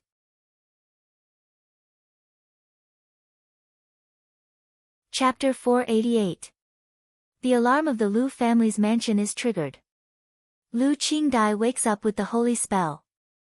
Even if the effect is only 1% of Lin Luoran's, with the expansion of Lu Qingdai's ocean of consciousness and the growth of her own strength, her physique will be improved if she can have 1/10 of Lin Luoran's strength in her lifetime. Prolonging her lifespan will be a piece of cake. The strange thing that happens to Lu Qingdai is the thunder that shakes the entire Lu family's mansion. It is the first time for her to trigger it. She can't control the power and the white mist in her ocean of consciousness is almost emptied. The holy spell is not a spell or a spell of arts of nature. Its driving force is the power of faith. The mist in Lu Qingdai's ocean of consciousness is the feedback of the power of faith generated by her years of worship. It will take some time for Lu Qingdai to realize these things. The important thing at hand is that the master of the Lu family decisively blocks the news after listening to Lu Qingdai's narration. The Lu family has an oracle who can act as a deity. The master is excited about this news. The Lu family's belief for many years has been recognized by the true God. He can't wait to drag Lu Qingdai to some self-proclaimed, progressive leftists who completely deny Huaxia's personal ability enhancement and Huaxia legends. He wants to let them know that the Lu family has not been crazy for so many years. However, the master blocks the news as soon as possible. Mortal Heart Fairy has returned and granted Qingdai the title of Oracle. Obviously, she doesn't want the Lu family to continue to keep a low profile. The Lu family's opportunity has come. And, Oracle, Qingdai needs to make a stunning appearance after building momentum. That will be the best time to gather believers. The Lu family is valued by Mortal Heart Fairy, so they have to show their corresponding ability. The 8th district of the Moonstar. Opposite the direction of the artificial lake, in the east of the 8th district, there are old mansions. Among the elevator apartments, the villas occupying the high ground are magnificent. It is the earliest rich area in the entire 8th district. The Han family, an interstellar merchant, occupies several houses in the villa group. The branches of the Han family surround and guard each other. Han Kueisheng's only daughter, Han Weiya, has been missing for 5 years. In the year 306 of the new calendar, the traces of Miss Zero in this family are getting weaker and weaker. Many people have forgotten the heir who wears a veil all day long and seems to be indifferent and eccentric in the eyes of outsiders. In other words, some of them hope that Han Weiya will never come back. Where there are people, there are fights. The Han family is not united. What makes Han Weiya an eyesore is that she is not only the legitimate heir of the Han family but also the only daughter of Han Kuei, the only heir. As long as Han Weiya's death is confirmed, even as the head of the family, Han Kueisheng has to comply with the wishes of the family and choose a new heir from the collateral branch. Han Weiya is a girl. After she was born, her mother died early and Han Kueisheng made it clear that he would not marry again. There are many people who want to kill her. She was bitten by a violent monster when she was a child. If goblin is a natural disaster, then all kinds of arrangements to lure her are man-made disasters. Today's Han family head's villa was destined to be extraordinary. Han Kueisheng looked at the servants who were busy decorating the living room, his face livid. There were a few members of the branch family who were very active. They shuttled back and forth in the Han family's main residence and took the initiative to help decorate the venue. The ambition on their faces was so obvious that they could not hide it at all. This made Han Kueisheng in an extremely bad mood. In fact, he was not an old-fashioned person. He didn't think that the future of the Han family could only be controlled by the lineal descendants. To be honest, he didn't want his daughter to shoulder such a heavy burden. Anyway, with the wealth of the Han family, as long as Han Weya didn't lose her mind and collect starships like luxury cars, she could never spend it all in her life. What made him unhappy was that the ambition of the family was not comparable to the ability. None of the most active members of the branch family had the potential to become the heir. And tonight's dinner was said to be a family get-together, but it was actually to force him to put the election of the heir on the agenda. These people were not destined to be the crown prince, but they got the disease of being the crown prince. Han Kueisheng's face was gloomy. He didn't show any kindness to these people who secretly cursed his daughter's safety. He didn't know how Wei was doing. That girl was really heartless. She didn't contact her family for 5 years. Achoo! The Edward is parked in the passenger ship area of the 8th district of Moonstar. Han Weya, who was nagged, sneezed. Looking at the big and small bags in front of her, Han Weya rubbed her red eyes. She felt a little shy when she was close to home. She was only 16 years old when she left home willfully. When she set foot on the land of Moonstar again, she was already 21 years old. 5 years was enough for a young girl to become beautiful and charming. Shuang Shuang, do you think my father can still recognize me if I stand in front of him? Han Weya touched her face. She was once possessed by the goblin. She was so ugly that people didn't dare to look at her directly. Girls changed a lot when they grew up. After driving away the goblin, her facial features opened up again. She was worried that Mr. Han at home couldn't help her. Ma Shuang is half a head taller than Han Weya. Her eyes are big and full of mist all year round. Only when talking about common sense of personal ability enhancement will she be very smart. Usually, she can form a confused pair with Han Weya. Don't worry. The blood relationship can't be cut off.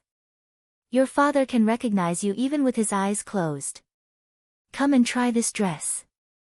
Aunt Lin said that if you don't dress up, your father can't tell how much you have suffered outside. Han Weya was angry. Aunt Lin clearly said that it was a girl's first social appearance and it was worth dressing up carefully, okay? However, brushing the soft satin dress in her hands, Han Weya thinks for a while. Since she was disfigured, she really hasn't appeared in public, right? Coincidentally, tonight is the traditional day of the Han family. There will definitely be a gorgeous dinner party. Humph, who has the patience to attend a banquet? If she had the time, she would rather play with herbs. Han Weya fiddled with the porcelain bottle in her hand, a little absent-minded. With the relationship between that person and her father, he should be invited, right? 5 years passed in the blink of an eye. If she could see him again, it would be a good choice to force herself to attend the banquet. She is also looking forward to her appearance in the evening. Aunt Lin is right. She should make a stunning appearance. Seeing that Han Weya is absent-minded, Ma Shuang's misty eyes are more depressed. Her friend obviously has a sweetheart. Who could it be? She has been thinking about it for 5 years. On the Yamen planet, which is close to the Caesar star, there is a most ordinary grocery store. It has the most common agricultural products of the Caesar star and rare specialties of remote planets of the Alliance. Although it is small, it is all-inclusive. The things inside look much more sincere than the appearance of the grocery store. However, under the cover of this ordinary grocery store, it is a contact point of the Weir family of the Caesar star. The family members who know the existence of the grocery store are all direct relatives. For example, a noble child who has been confirmed to have died in the line of duty for 5 years suddenly appears in front of the person in charge, which is enough to make people wipe their cold sweat countless times. After talking for a while, the frowning eyebrows of the person in charge of the contact point gradually relax. The short and fat businessman even squeezes out a smile. Master Colin, the news of your return. The person who died in the line of duty has come back to life again. The Weir family must have a unified statement, right? Colin Weir, who is crossing his legs, peels a pistachio and chews it in his mouth. Don't worry. It is not the time to make it public. Before we have the strength, We can't slap the alliance in the face, can we? The contact person says yes. Colin Weir suddenly flicks the pistachio shell in his hand. A fly is nailed to the door. Colin Weir's eyes flash. Your store should be cleaned. Clean what? The contact person opens the door and sees that the only worker in the store has fainted by the door. He immediately realizes that Colin Weir is talking about cleaning the staff around him. Is there a spy in the contact point? The short and plump liaison officer was sweating profusely, and it was not an act at all. Colin Weir pats him on the shoulder to comfort him. Remember to say hello to the patriarch for me. Master Colin Weir, where are you going? Colin Weir takes a handful of pine nuts in the store and walks while chewing the earth. There will be a big play on the earth soon. As an important actor, Weir. Colin Weir is still looking forward to his stunning appearance. Lin Luoran doesn't use the listening spell on the master of the Lu family. She can't guess his idea of maximizing benefits. The scenes that happen in different places at the same time all indicate that Lin Luoran is going to make a big move. Returning from the Nami Star to the Alpha Alliance Star territory, Lin Luoran holds the fake Nami Alliance ID card issued by the royal family for them. The Edward starship also changes its appearance. Their return journey is not delayed by avoiding the interrogation of the Alpha Alliance. 2 years of time was not spent on sailing. She has seen many planetary civilizations with different customs on the way.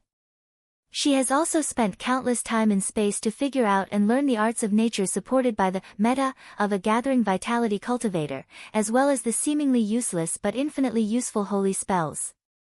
5 years ago, Lin Luoran was a little embarrassed to wander in the interstellar space. She no longer fights unprepared battles. Lin Luoran is already a qualified gathering vitality cultivator. In addition to confidence, Lin Luoran finally has the strength to match her confidence. She can return to the Alpha Alliance aboveboard and return to her beloved home star.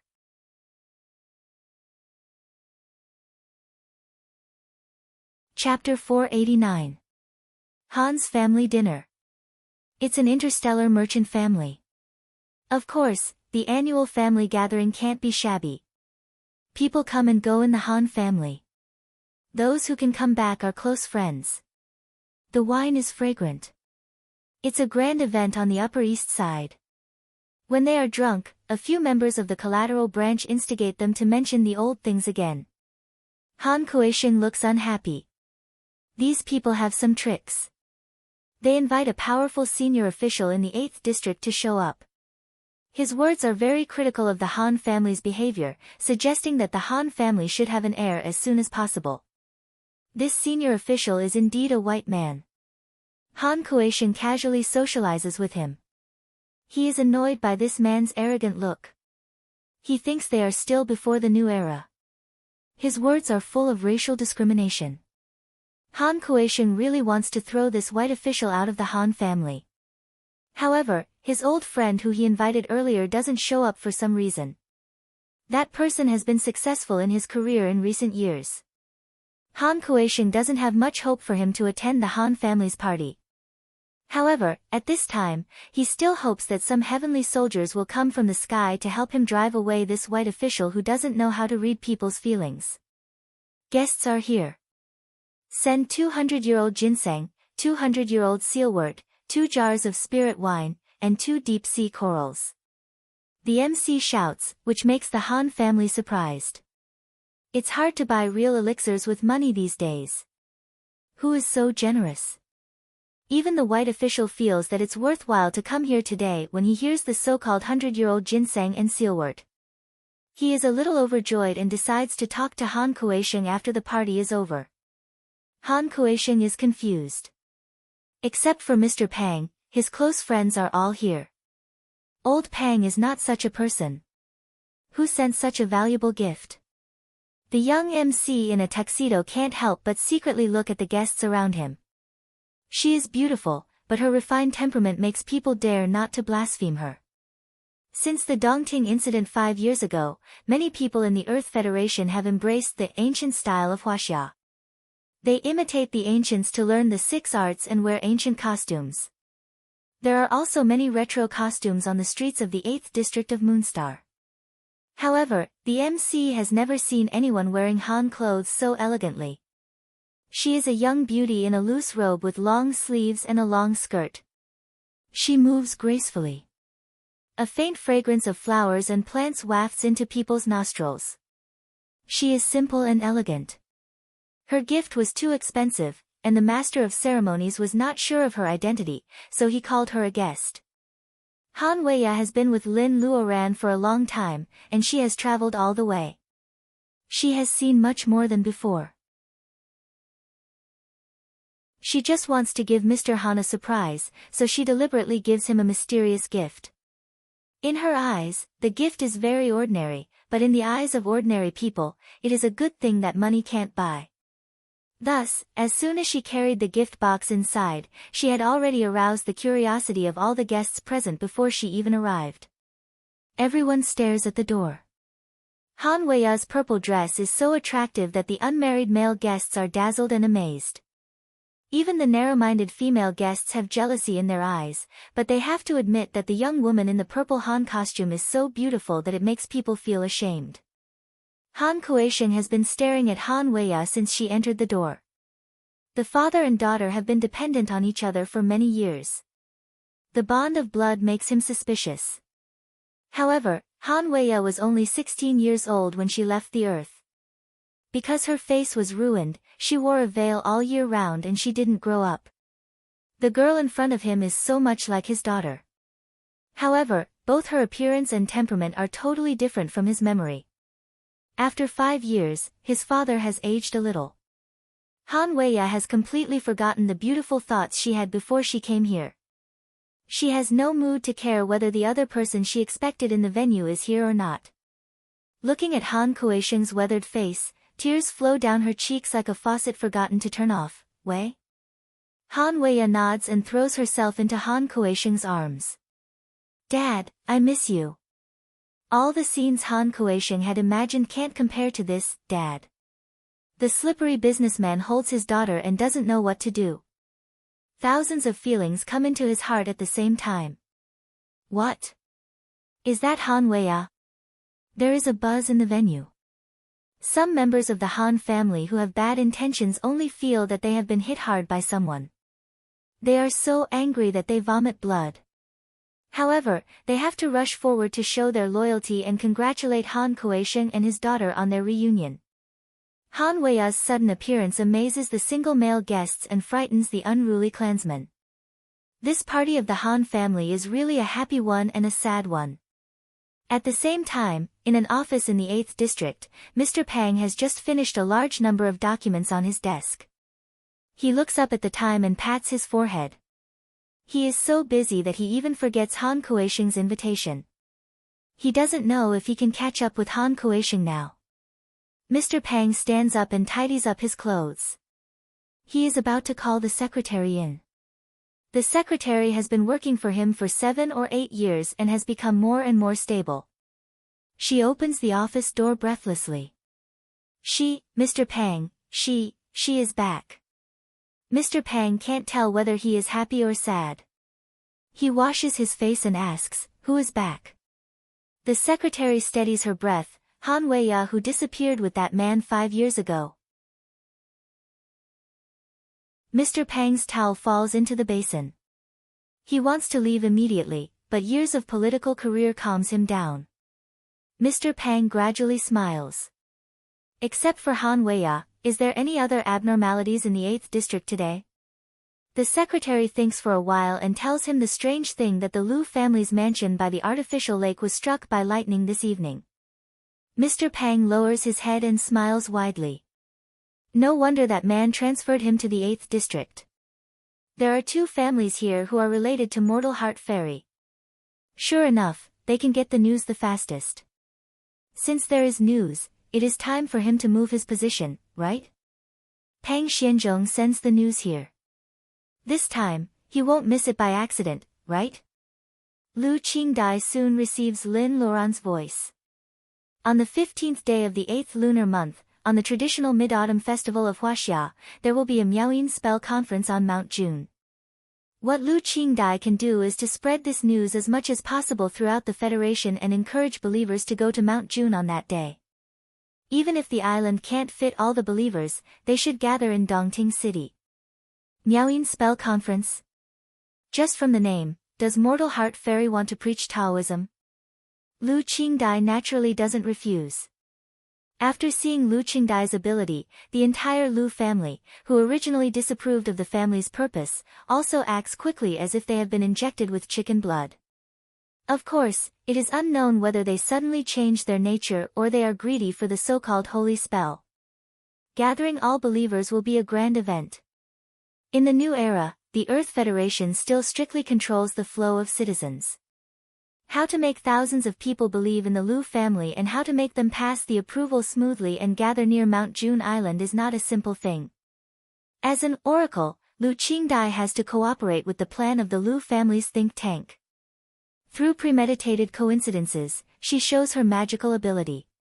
She promotes the Miaoyin Spell Conference by creating momentum. Coincidentally, the location of the spell conference is Mount June. The Alpha Alliance has never given up catching Lin Luoran, the last female cultivator. In short, as soon as the news is released, there is an undercurrent surging. The Lu family's mansion works day and night. Spies come in batches one after another. They use micromonitoring devices. The Lu family is completely exposed to some forces. One day, Lu Qingdai comes back. She is tired and she has to prevent being monitored. Even people will get angry, not to mention the young lady of the Lu family who has been spoiled since she was a child. Lu Qingdai ignores the persuasion of the head of the family. She uses the spell of true sight to find countless surveillance devices outside the Lu family's mansion. She doesn't even let a fly go. This afternoon, there is endless thunder outside the Lu family's mansion. When Lu Qingdai is exhausted, the entire Lu family finally gets privacy again. The Alpha Alliance and some left-wing forces of the Earth Federation hate Lu Qingdai so much. They can't wait to catch Lu Qingdai and interrogate her 100 times. However, they don't want to alert the enemy, so they hold back their anger and wait to catch Lin Luoran. It is easy to fish in troubled waters. Under many undercurrents, there is a low-key but powerful force quietly adding firewood to the momentum of the Lu family. The Miaoyin Spell Conference is not only publicized to all people in the Earth Federation, but also many people in the Alpha Alliance are curious. For a while, people gather from various planets. The number of people preparing to go to Dongting on the Earth has reached an astonishing number. The new mayor of Dongting City after Mr. Pang is both worried and happy. It is very difficult for the infrastructure of Dongting to accommodate so many people at the same time. He is happy because as long as he can handle this high-profile Miaoyin Spell Conference well, it will also be a political achievement. Time is approaching. Where is Lin Luoran who causes all this? In the old house of the Ma family by Dongting Lake, there are no vegetables in the past 5 years. The weeds are knee-high. The 2 big trees in the courtyard are lush without thinning. It is September and they are full of gourd-shaped fruits. Anyway, the owner of this house is not here. Some residents in the community like to walk here and take some fruits home to eat. Today, several old ladies walk to the Ma family's villa again. They find something unusual before they do anything. A green rope flies up and rolls down a fruit. Some people are whispering under the dense branches. They seem to be surprised by the taste of the gourd fruit. Although the voice is low, it really comes from the yard with the closed iron gate.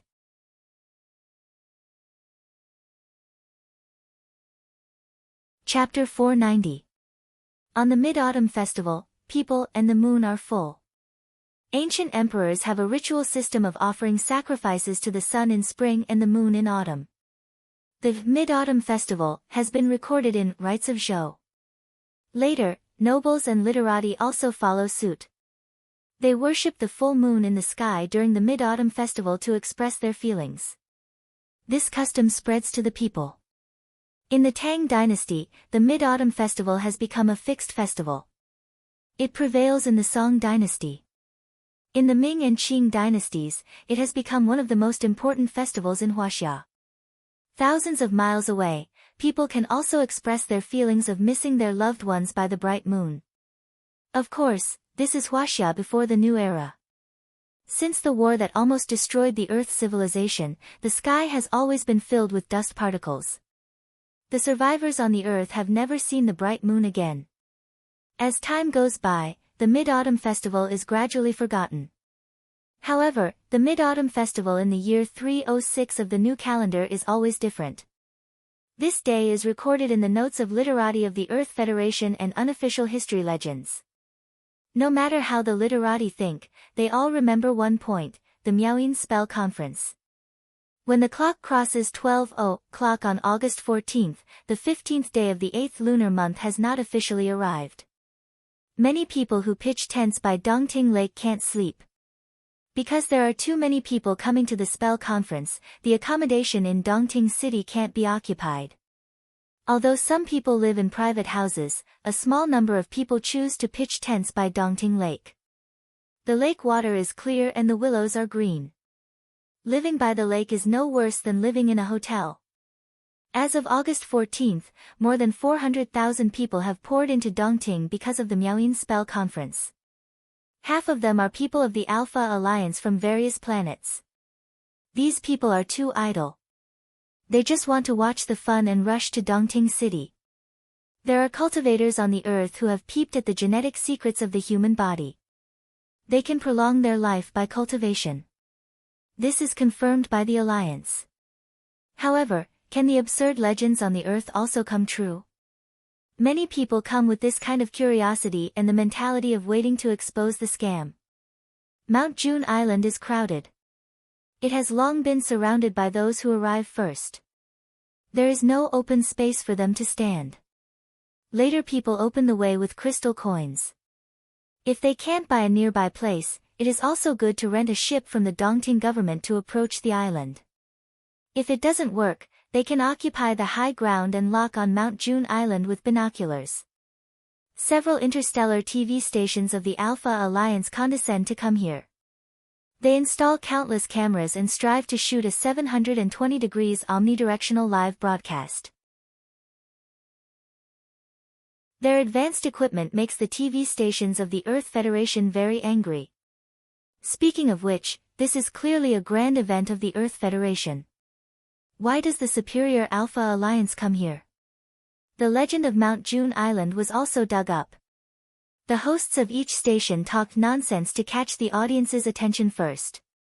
After you finished singing, I came on stage, and the quarrel continued until night fell. As the sky gradually darkened, everyone knew that the highlight of the night was about to begin. Lu Qingdai is wearing a white dress. She is sitting in front of the painted statue in front of Lu Yiwell. Behind her are a small number of people of the Alpha Alliance. Most of them are believers of Mortal Heart Fairy. Sitting in the middle of a group of believers, the unprecedented power of faith makes Lu Qingdai feel like a spring breeze.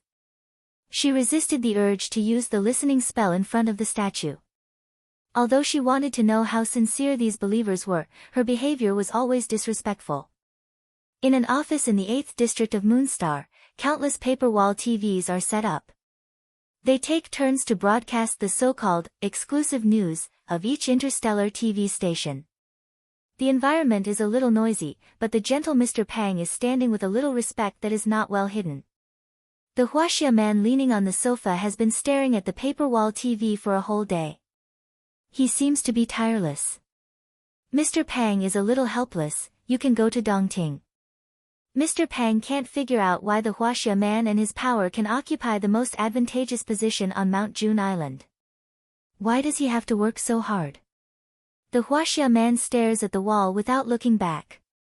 After a while, he lowers his voice. No one knows whether he is answering Mr. Pang or talking to himself. I want to see her as soon as possible, but I'm afraid that she doesn't want to see me.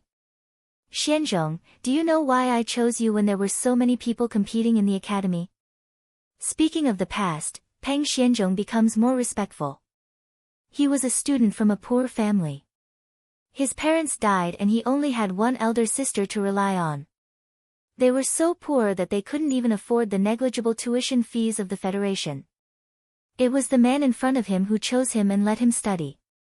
He sent him to the best official cradle academy and secretly arranged for him to enter the federal government. Pang Xianzhong only knows a little about the strength of the Huaxia man.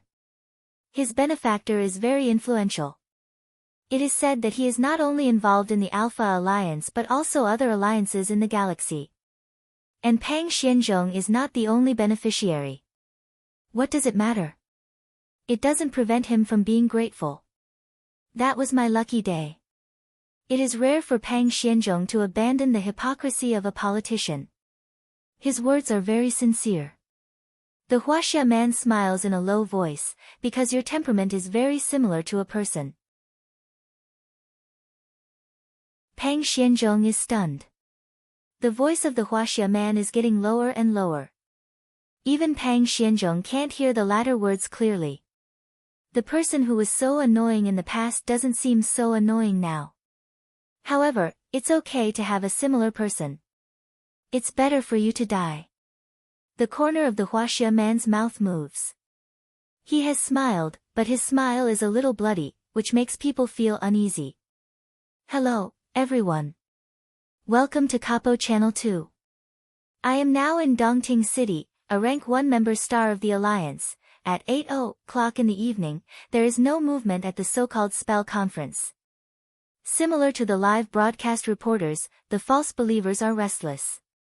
Those Alliance people who sneak into Mount June Island are laughing in the crowd. There will be a moment of peace wherever Lu Qingdai glances at.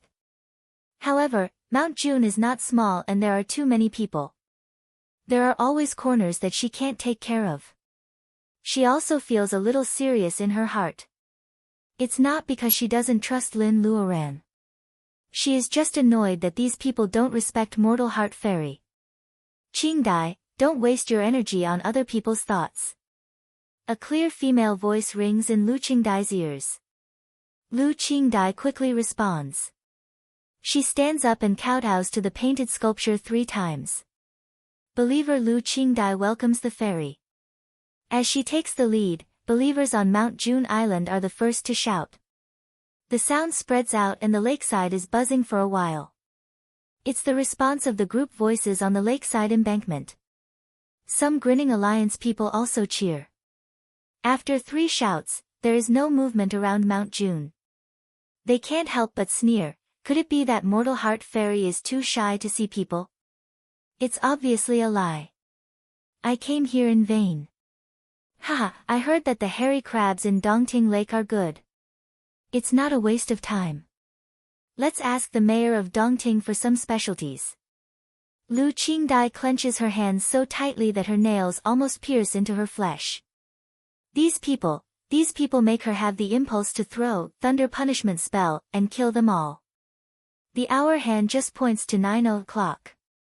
On August 15th before the new era, this is the roundest and brightest time of the moon. However, at this moment, there is only the dim light from the lake on Mount June. It seems that the atmosphere is heavy. Until a moonlight breaks through the heavy black clouds and shines on Mount June Island. Even the surrounding lake is illuminated. The moonlight tonight is really good. Many people secretly sigh. However, they suddenly realize that the moon has not been seen on the earth for a long time. Where does the bright moonlight come from? Everyone looks up and finds that the moonlight they are bathed in is like someone splitting the polluted gas over the earth. The moonlight is unyielding and casts down with the momentum of sweeping away the darkness. It can dispel the haze in people's hearts. In the blink of an eye, the light becomes free and brighter. A few bright lights come from the direction of the moon star. The wonderful sound of Chinese bamboo instruments is coming from afar, washing people's hearts. Gradually, people can see that it is a few fairies flying to Mount June Island. Some are playing the guqin, some are playing the sheng, and some are holding the pipa. The beautiful voice was moving and the celestial figure was faintly discernible. This dreamlike scene made the believers kowtow again and again. It also made the onlookers shut their mouths unknowingly. In this situation, even the sound of breathing was like blasphemy. Who said that there are no fairies in this world? Even the major radio stations of the Alliance can't find these fairies.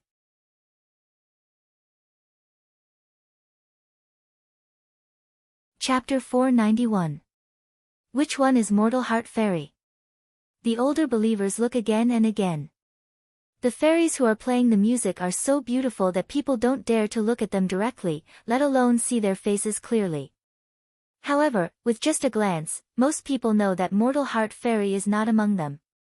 All they know is that Lu Xinyo has painted various fairy paintings in her life, which are only 70% or 80% similar to Lin Luoran herself.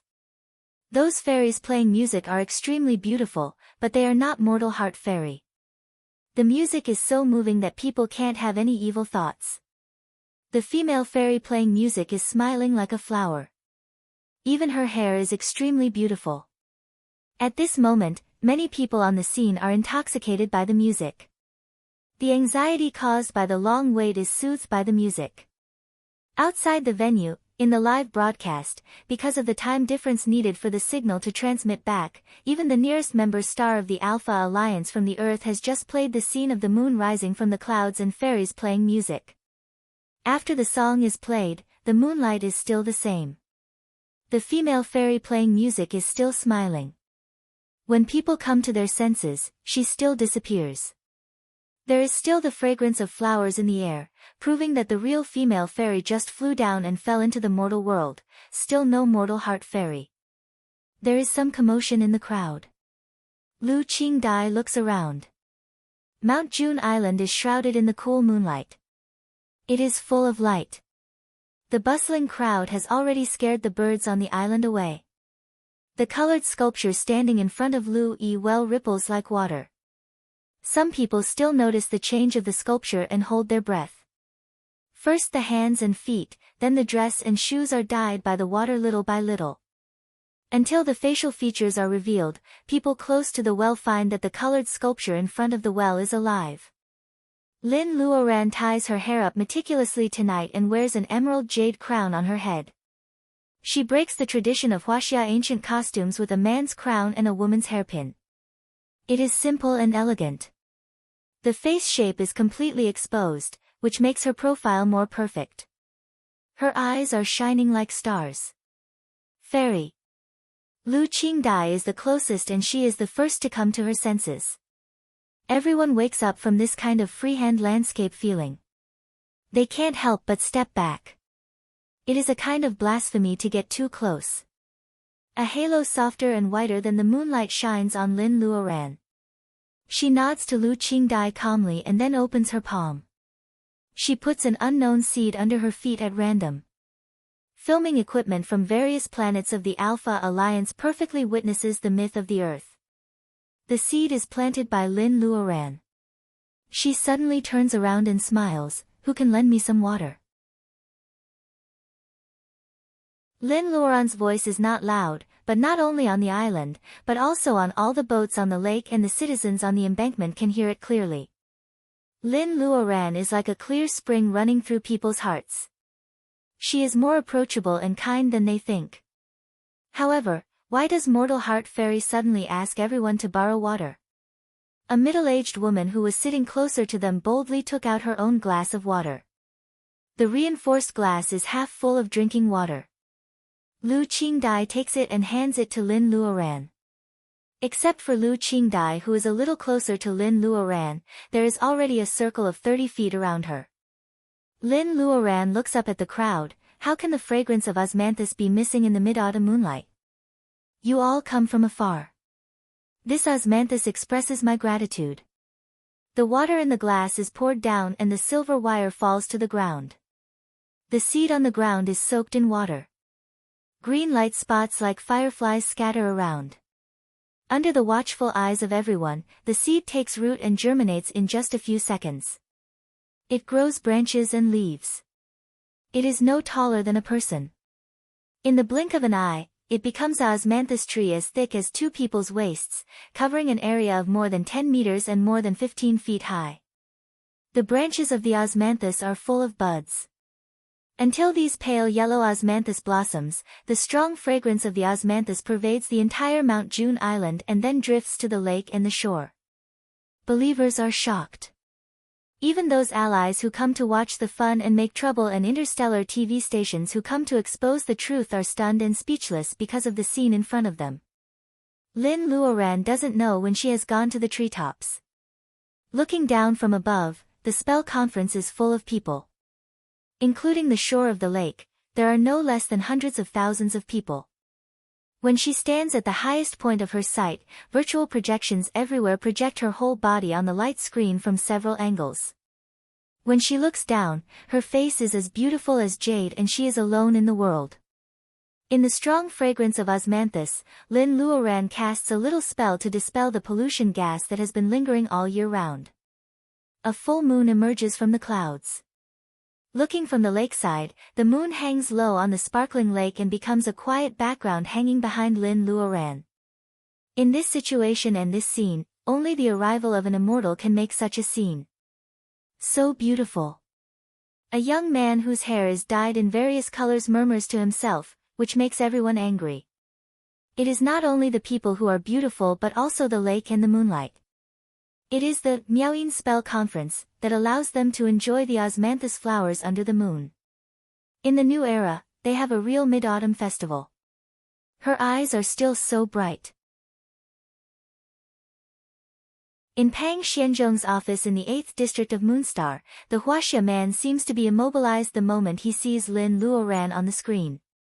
After more than 300 years, the earth has really changed. He never thought that he would live for so long and that he could really see her again after 300 years. She seems to have grown taller and can cast many spells easily.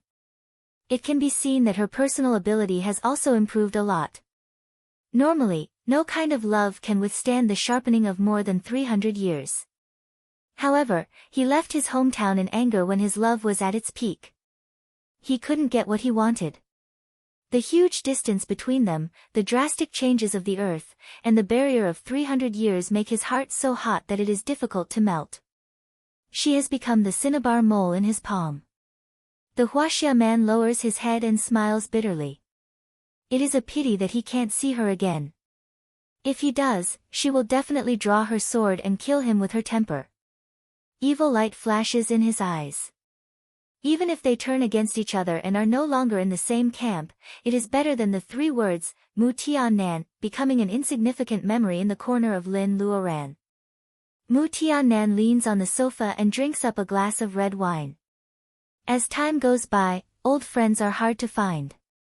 In this world, she is the only person he knows. Naturally, he will not give up easily. On Mount June Island, the wonderful sound has passed away and the spell conference has just begun. Lin Luoran's appearance has already made people's hearts boil. The feeling of pure power of faith surging into her body makes her close her eyes. After feeling for a moment, she looks at Lu Qingdai and slowly says, "Qingdai, you are already an oracle. Stand beside me." The light overflowing from her fingertips makes Lu Qingdai like a leaf being blown up. She falls on the top of the laurel tree. Stepping on the soft branches, Lu Qingdai stands respectfully behind Lin Luoran. This great glory is enough to make the master of the Lu family who looks up under the tree almost faint with happiness. Believers only feel that it is a lifetime blessing to bathe in the same moonlight with mortal heart fairy. Only the people of the Alpha Alliance in the crowd wake up first and ask sharply. The word, spell conference, is originally a traditional Buddhist ceremony on your earth. It is a gathering held to preach Buddhism and worship Buddhas and monks. It is to gather pure food, solemn Dharma objects, worship Buddhas and Bodhisattvas, set up a fast, give food, preach, and praise Buddhism. Mortal heart fairy, what is your background? Believers look at each other angrily, but they can't refute the Alliance's words. Every believer here knows that Mortal Heart Fairy once lived in the Dongting Dragon Palace. Before the new era, she used to cure diseases in the rain, which benefited many people. However, every god, Buddha, and true immortal has a good reason. Everyone really knows nothing about Lin Luoran's past. Mortal Heart Fairy suddenly appears in front of people. The host of the interstellar TV sees that everyone is silent and he is even more proud. He stares at Lin Luoran and says, "It is you who sheltered the survivors of the Earth in the waters of Dongting 300 years ago. Then, during the interstellar war, when mutant monsters attacked Earth humans, where were you as a true immortal?" Sharper questions are thrown at Lin Luoran one after another. The Alpha Alliance is not unprepared. Lu Qingdai looks angry. The thunder penalty in her palm is about to fall, but Lin Luoran raises her head and stops her. "Even if you don't ask me this question, I will tell you today." Lin Luoran's eyes are deep and she doesn't seem to lack confidence at all. 300 years ago, I was just an ordinary female cultivator from Huaxia. Because of the rain, I saved people. I held the Immortal's book in my hand and got thousands of believers.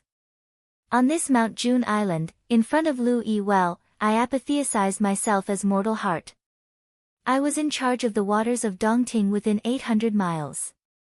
This is my origin. There is nothing to hide. As soon as Lin Luoran finishes her words, everyone present is in an uproar.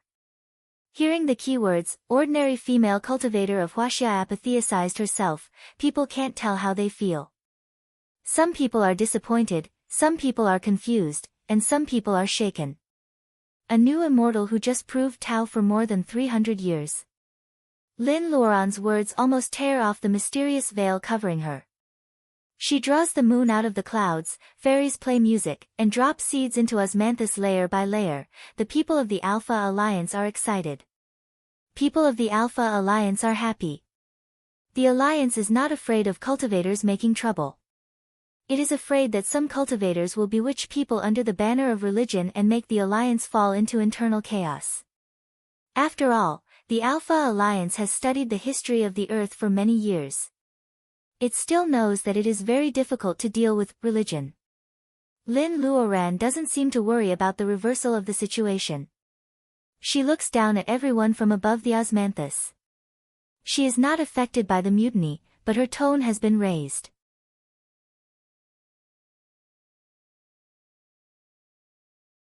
Chapter 492.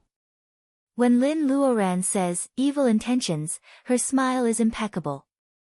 She doesn't stare at anyone, which makes the troublesome host of the interstellar TV blush with anger. In a confrontation between two sides, the most damaging thing was not the sharp words, angry cursing, or reasoning, but the difference in status. The one with a higher status would occasionally lower his status to talk to you, but in reality, it was only because he was interested, and he did not see the other party as an opponent that he could rival. Disregard, blatant disregard, was the best way to let a clown recognize his identity. The impetuous hearts of believers are instantly aroused by the common hatred of the enemy. Lin Luoran is right. From the standpoint of the invader, they accuse Mortal Heart Fairy of not showing up to help people in the interstellar war and the disaster of mutant monsters. If she can't be forgiven, then the people of the Alpha Alliance who say this are even worse than pigs and dogs. What rank one member star? In the name of aid, they plunder the Earth's resources and mutant monsters' crystal nuclei are bought at a very low price. These are not what the residents of the Earth Federation beg for. The 8 districts of Moonstar have perfect bunkers. The air in the districts is said to completely imitate the air quality of the Earth before the new era and before the 20th century. Pluto is about to be developed. However, they are not the Earth at all.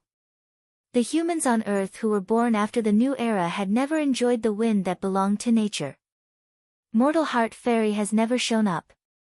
However, the waters of Dongting where she proved her Tao has preserved a pure land for the people of the new era on the war-torn and defiled Earth. These people of the Alpha Alliance are sowing dissension as invaders at this time. Believers are angry for no reason. The emotions that have been suppressed for generations need to be vented. In the hustle and hustle, the host of the interstellar TV is taken down. On the crowded Mount June Island, the Earthlings burst out in silence like beating drums and passing flowers. They work together to carry several people of the Alpha Alliance from the center of the island to the edge of Mount June Island. They don't hesitate to throw several people of the interstellar TV into Dongting Lake. Plop, the crowd bursts into cheers. Lin Luoran watches all this from the laurel tree. It is easy for her to kill these people, but it is definitely not as good as the effect of making believers unite against the enemy. Not only did the unstable balls of faith not extinguish, they became even more solid. Lin Luoran raises her head. Not enough, the power of faith is far from enough. Fairy, you control the waters of Dongting within 800 miles, so Dongting City can become a pure land. What about other places? Don't you care about them? A 7 or 8-year-old girl is held in her father's arms. She speaks out her doubts loudly. Everyone turns around and the little girl's father is so anxious that he covers his mouth tightly. On the laurel tree, Lin Luoran can see clearly that the little girl's father is a little panicked, while the believers who turn their heads around are somewhat expectant. She felt that the timing of the little girl's appearance couldn't be more perfect. Lowering her voice, she said, "Don't worry. Are you her father?" She asks. "Little girl, why do you ask her like this?"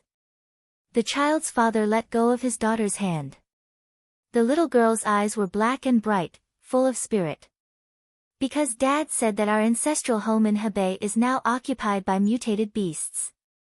Before Grandpa died, he held Dad's hand and said that he wanted to be buried in the ancestral grave. Fairy sister, can you help us?" Lin is, with. And loud. She is. And, fairy. At Luoran. At, in. Among them, the older believers are the most emotional. Homeland complex is deeply rooted in the Huaxia people.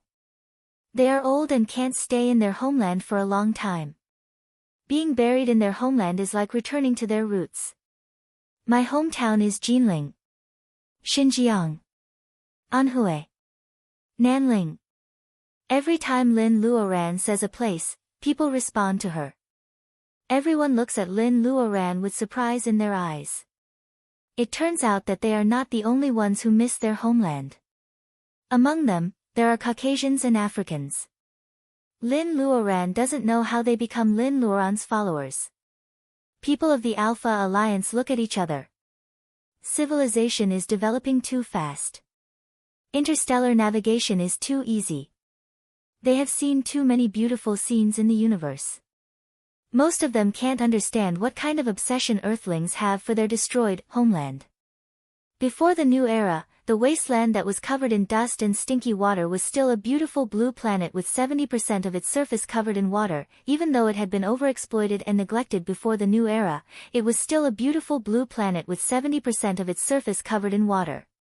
The 7 continents, the 4 oceans, the roof of the world, the extremely hot equator, the extremely cold poles, the strange peaks and lofty ridges, the valleys and valleys, the endless grasslands, and the rainforests with rich species. Earthlings walked into the universe.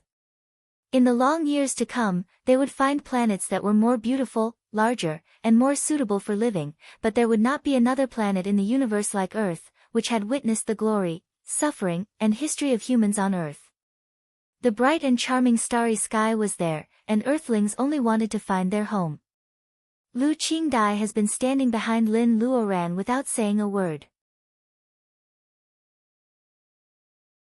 Under the laurel tree, on Mount June Island, on the shore of Dongting Lake, the citizens of Dongting City who are watching the live broadcast, the Earth immigrants who moved to the Moonstar, and the vanguard who reclaimed the wasteland on Pluto.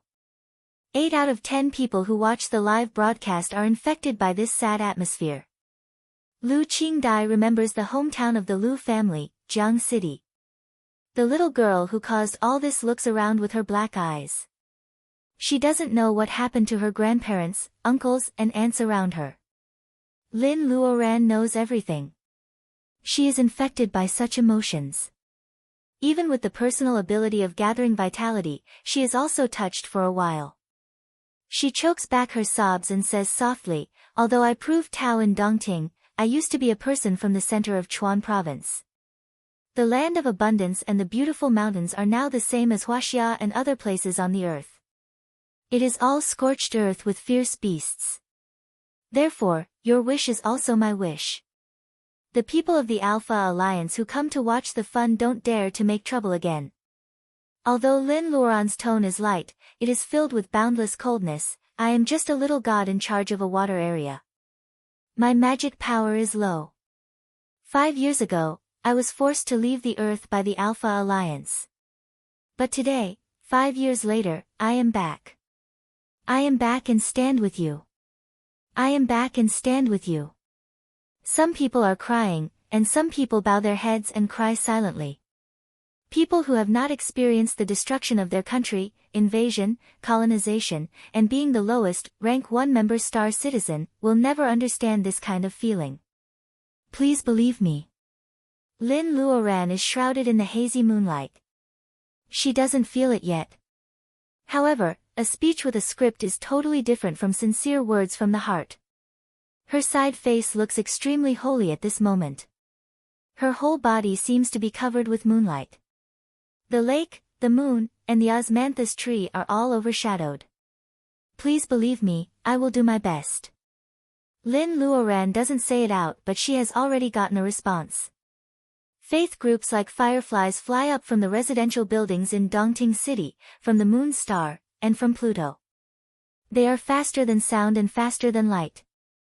In this world, only the power of faith is not limited by distance. As long as it is formed, it will automatically fly over thousands of rivers and mountains and gather to the source of faith. Lin Luoran is the source. She is surrounded by fireflies. Lin Luoran doesn't laugh. She suddenly feels a sense of crisis coming from the opposite direction of the moon star. The entire Dongting, no, it should be Mount June. She is suddenly locked on. Sure enough, the Alpha Alliance won't allow her to unite the survivors of the Earth, will it? Mr. Pang, Mr. Pang. The Alpha Alliance's space station in the Equatorial 3 orbit has dispatched 3 starships. Their target is Dongting City on the Earth. The office door is pushed open and the secretary is sweating. Pang Xianzhong grits his teeth tightly. The defense of Dongting City is built and reinforced by him. No one knows the situation better than him.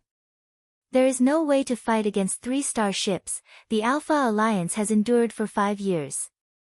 This time, the Alliance garrison was uprooted 5 years ago and Mortal Heart Fairy slapped them hard in the face. Is it time for them to take revenge? They didn't even care about the Alliance members mixed in with them. Inform Dongting City of this news. As a last resort, we have to use our backup. We must protect Dongting. Yes. You see, Mu Tiannan doesn't respond at all. Pang Xianzhong can't figure out what he is thinking. He has been looking for Mortal Heart Fairy for many years. At this moment, she is in danger, but he is not very worried. Xianzhong, you underestimate her and Huaxia cultivators too much. Even if there was a gathering vitality cultivator in Huaxia, the earth would not be like this, let alone Lin Luoran who is also a deity. The difference between 10 bearing essence cultivators and 20 bearing essence cultivators in understanding and using the law of heaven and earth is enough to affect the whole situation. Air attack. Air attack. Unknown starships are approaching. The alarm in Dongting City is more urgent than when mutant monsters attack the city. Speaking of air attack, everyone's face changes greatly. People push and shove each other, and it is a mess. Lin Luoran flies up from the laurel tree and has a panoramic view of the entire Dongting water. What are you panicking for? Where's your faith, your faith? Where did it all go? Earthlings in Dongting City at this moment, are you willing to help me repel the enemy ships and defend Dongting? Are you willing to help me repel the enemy ships and defend Dongting? Do we have that ability?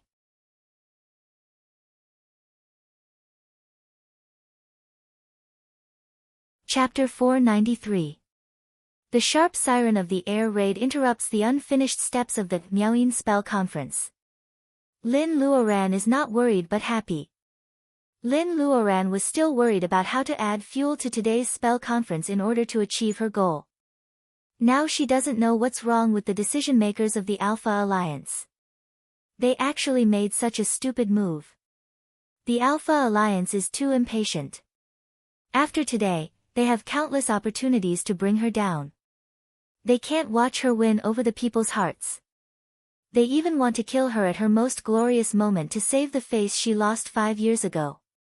Do they want to use the broadcast of the Interstellar Channel to establish their power? In the past 2 years on the return journey of the Edward, she has heard a lot of news about the internal troubles of the Alpha Alliance. In other places, even if Lin Luoran can deal with 3-star ships, she can't take care of the safety of others.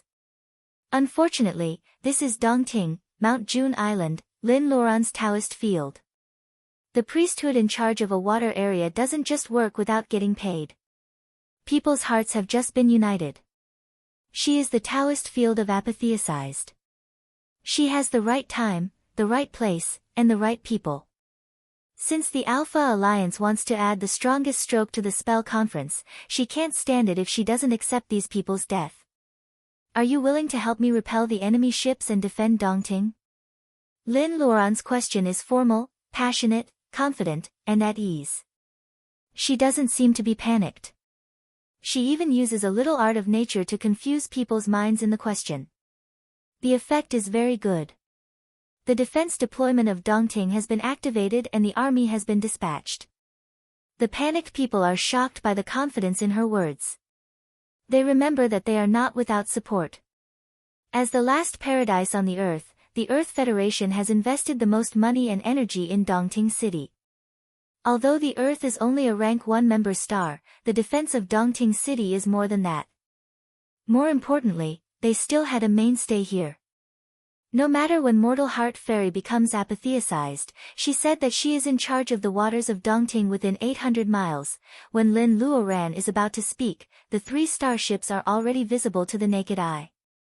The interstellar standard language through the loudspeaker is condescending and cold. Cultivators below, listen up.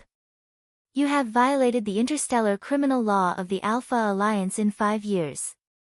You robbed the starships of the Alliance garrison, killed the Alliance soldiers, and killed the Alliance public officials. Please don't resist unnecessarily. Before he finishes his words, Lin Luoran laughs. What if I don't surrender? Are you going to launch an airstrike? The Earthlings on the rank 1 member star are worthless. There are still many Alliance members in Dongting City watching the fun. You don't care about their lives. Weapons didn't have eyes and could automatically distinguish between friend and foe. Lin Luoran's words spread all over Dongting City. The faces of those tourists of the Alpha Alliance turn green. So many of them were abandoned by the Alliance. A cold response came from the starship. If the citizens of other member planets of the Alliance are implicated because of you, the Alliance will definitely seek compensation from Earth. If necessary, we will not rule out the use of violent means to punish you. The Earthlings in Dongting City all feel the same. They can't suppress the anger in their hearts. Finally, an Immortal stands up with them and says that he wants to restore the old Earth and change the current situation of slavery. However, the Alpha Alliance immediately comes to destroy their dreams. It's too much. It's too much. If they don't resist today, they will have no courage to resist in the future. Tourists of the Alpha Alliance are desperate and angry. The Alliance, which has always boasted that its system is transparent and perfect, treats them as cannon fodder. In order to deal with an Earth cultivator, so many of them have to die with him. Compensation. People are dead. What's the use of crystal coins? Shit. Politicians are all hypocritical shit. Negotiation failed. Attack. The electronic voice has no feeling. The artillery is about to rain in an instant. The backup plan ordered by Pang Xianzhong has been launched. Lin Luoran can feel the movement underground. Is that? Forget it. There is no need to waste the defense of Dongting. The stamp of the Dragon King appears in Lin Luoran's hand. She looks down at all the states of Dongting. If you don't want to die, from now on, there is only one thought in your mind. Defend Dongting. If I fail, you can't leave the Earth alive. Defend Dongting. The little girl is held tightly in her father's arms. She is the first to shout with a crisp child's voice. Defend Dongting. The old lady tightly covers her white-haired husband beside her. Defend Dongting. A non-mainstream teenager of the Alpha Alliance can't help but shout out. After thinking of what Lin Luoran said, he shivers and shouts again. The power of hope for survival, the power of faith. If they want to live, they must believe that Lin Luoran can defend Dongting. These shining light spots are absorbed by the stamp in Lin Luoran's hand. The sleeping dragon's soul is replenished with energy. The dragon roars deafeningly and a big silver dragon jumps out of the stamp. Dragon. That is a real dragon. The voice of Defend Dongting is louder. If people still have doubts about Lin Luoran, this Huaxia dragon makes them more confident than ever. The silver dragon flies higher and higher.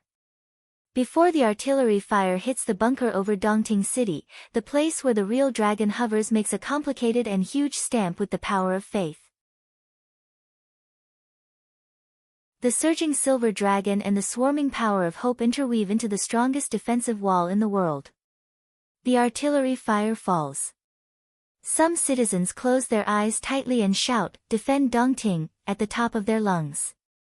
Their fate is unknown and the fear of air strikes. In the next second, will it be the victory that Mortal Heart Fairy said or the bell of the God of Death? Forget it. It's better to die brilliantly than to live a humble life. At least they are still in Dongting. At least they will die in their homeland. Defend Dongting. People clench their fists and open their eyes.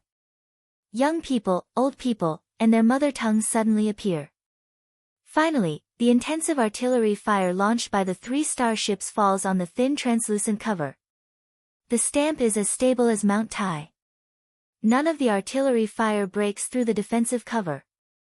Dongting City is covered by the translucent stamp. The artillery fire falls on it.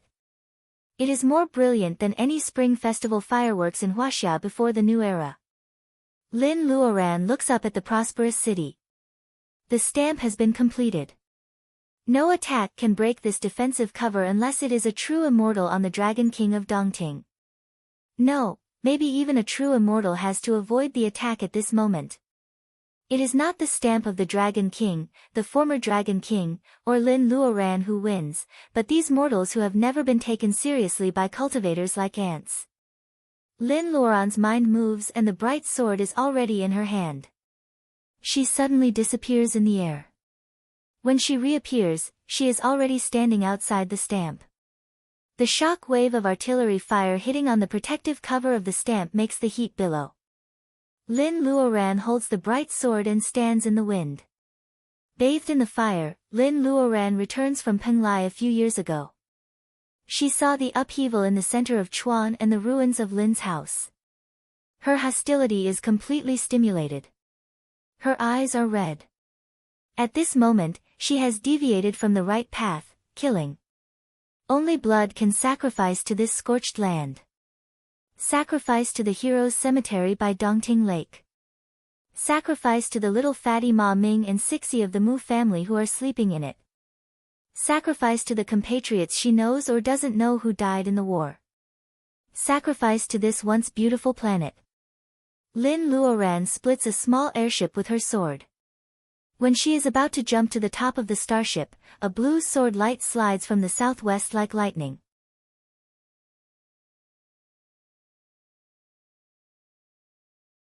Chapter 494.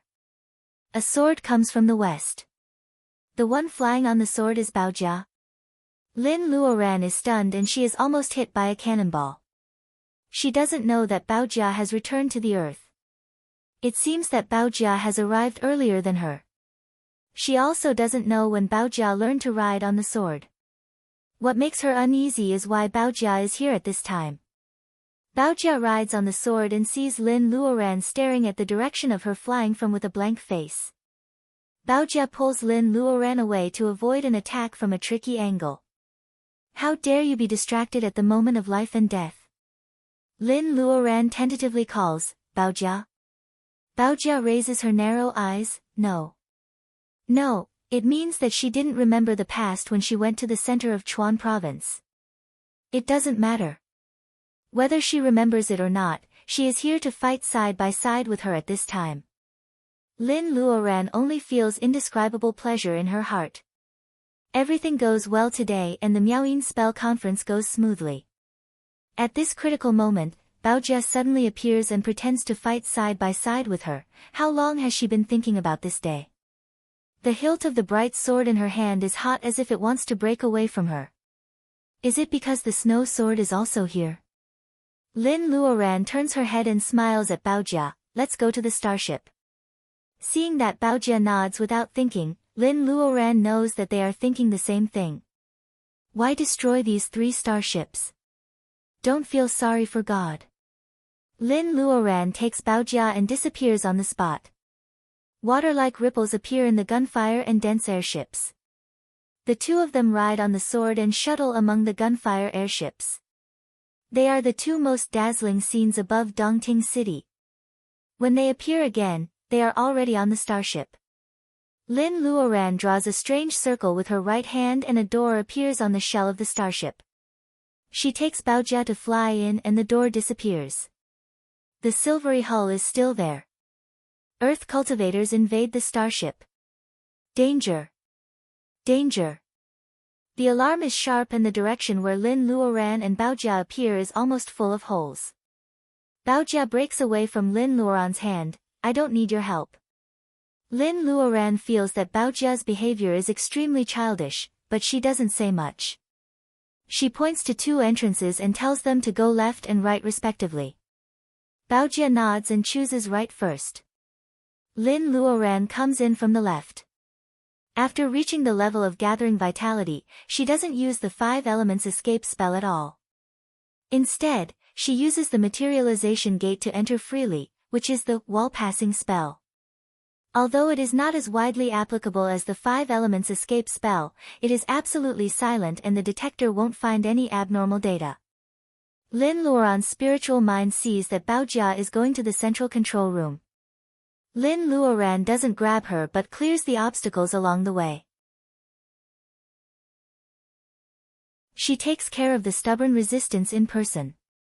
She knows that she can't be merciful when 2 armies are fighting. She also rounds up those who are not killed and kicks them out of the starship with the wall-passing spell. They are not cultivators. They die under the attack of the starship itself when they fall into the air. The other 2 starships realize that something is wrong, but there is nothing they can do. After killing the lizard soldiers, Lin Luoran doesn't want to waste any more time on the robot. She contacts Xiaoji and asks if it can take over the starship. This kind of small starship is not as good as the Edward. Xiaoji teaches her to cut off the connection between the starship and the Alpha Alliance. The starship is forced to land on the scorched land outside Dongting City. Soon, a large group of mutant monsters surround it. The small airships are still trying to return and recapture the airship. Baojia and Lin Luoran get out of the starship. Baojia says that she will deal with these people. Lin Luoran is relieved and runs to the other 2 starships. Lin Luoran doesn't know what the enemy commander is thinking. He never gives up the plan to attack Dongting City. Does he think that the life and death of believers can restrain her? Or is she not the target from the beginning? Lin Luoran realizes that she could sneak into the starship 5 years ago. How can the Alpha Alliance not think about it? In the war when the Alpha Alliance invaded the Earth, there were bearing essence cultivators in Huaxia. There were many powerful figures in this world. The Alpha Alliance forced Huaxia cultivators to use the protection of the Tower of Babel. Maybe they used the lives of ordinary people to restrain them. Unfortunately, this trick doesn't work today. Lin Luoran strolls leisurely among all kinds of airships and attacks. Her spiritual mind spreads out unrestrainedly. She even disrupts the combat signal of the starship controlling the airship. The shouts in Dongting City are deafening. Lin Luoran and Baojia fight side by side and easily capture a starship. Now no one worries that they will fail. Other people who have been paying attention to Dongting, such as Mr. Pang, smile. It seems that he hasn't been so relaxed for many years. After this war, the status of the Earth in the Alpha Alliance will be rewritten. Mu Tiannan, who supports him, is very excited. Lin Luoran is very strong now. He calculates in his mind, but he can't be sure who will win if they fight one day. He has an intuition that Lin Luoran hasn't shown all her cards yet. However, he still has a chance to win. Mu Tiannan picks up a glass of red wine with his left hand. He is wearing an old and gloomy bat ring on his middle finger. No one knows how Mu Tiannan has survived for hundreds of years. Brother Mu, who used to be a playboy, has fair skin and a handsome but feminine face. When he tastes the red wine, he looks like a monster. Xianzhong, after the Dongting incident is over, you can officially become the head of the General Staff of the Federation. The next step should be the promotion of the Earth. Those people in the Alpha Alliance will never give up until they see the coffin.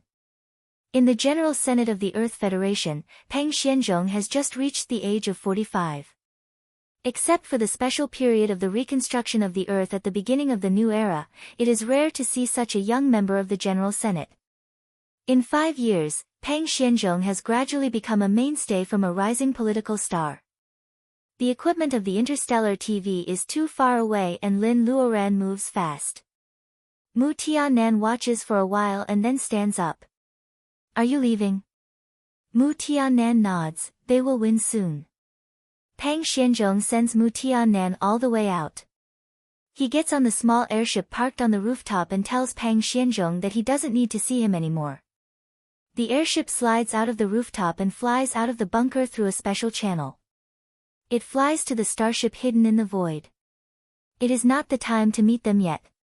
However, he can give some clowns a warning. On the other side of the Moonstar, there is a space station of the Alpha Alliance. Mu Tiannan points in that direction. A red light comes out of the bat ring on his fingertip. Like a ghost, it flies through the interstellar space and attacks the space station. The red nematode shadow is unimpeded all the way. No one notices it and it sneaks into a control room of the space station. A young general in the silver military uniform of the Alpha Alliance groans and bends down with a headache. His forehead is covered with sweat and his handsome face is a little distorted. "Colonel, what's wrong with you?" The major struggles to stand up. Tell them to retreat. The space station can't be used anymore. There is an unknown breath in his eyes. If Lin Luoran is here, she will definitely recognize this old acquaintance who should have died long ago. Sutherland. Got. He lowers his head and his expression changes. This time, he just wants to test Lin Luoran's current strength. How can there be a big monster? That majestic demonic energy was definitely much stronger than the demonic energy he cultivated when he possessed this person. These damn alien barbarians have no talent at all. Got. Garter left pathetically, and soon, only an empty shell was left of the space station. In Dongting City, Lin Luoran and Baojia are standing on the last captured starship. When the smoke disperses, the two of them are pure and beautiful. They are almost the same in terms of appearance and temperament. Dongting City is filled with cheers. They not only keep their names but also feel ashamed for what happened today. Did we win? We won. Dad, we won. Grandpa, did you see that? The Alpha Alliance is not invincible. Mortal Heart Fairy. Mortal Heart Fairy. The sound of people converges into a heat wave, igniting the entire Dongting City. Lin Luoran lands on the laurel tree and takes back the small seal of the Dragon King. The silver dragon returns but the seal above Dongting City does not dissipate. Lin Luoran is waiting for the crowd to calm down. She is waiting for the victory picture to be spread to the Moonstar, to Pluto, and to other settlements on the Earth. She is waiting for the moment when the power of faith is the most pious and condensed.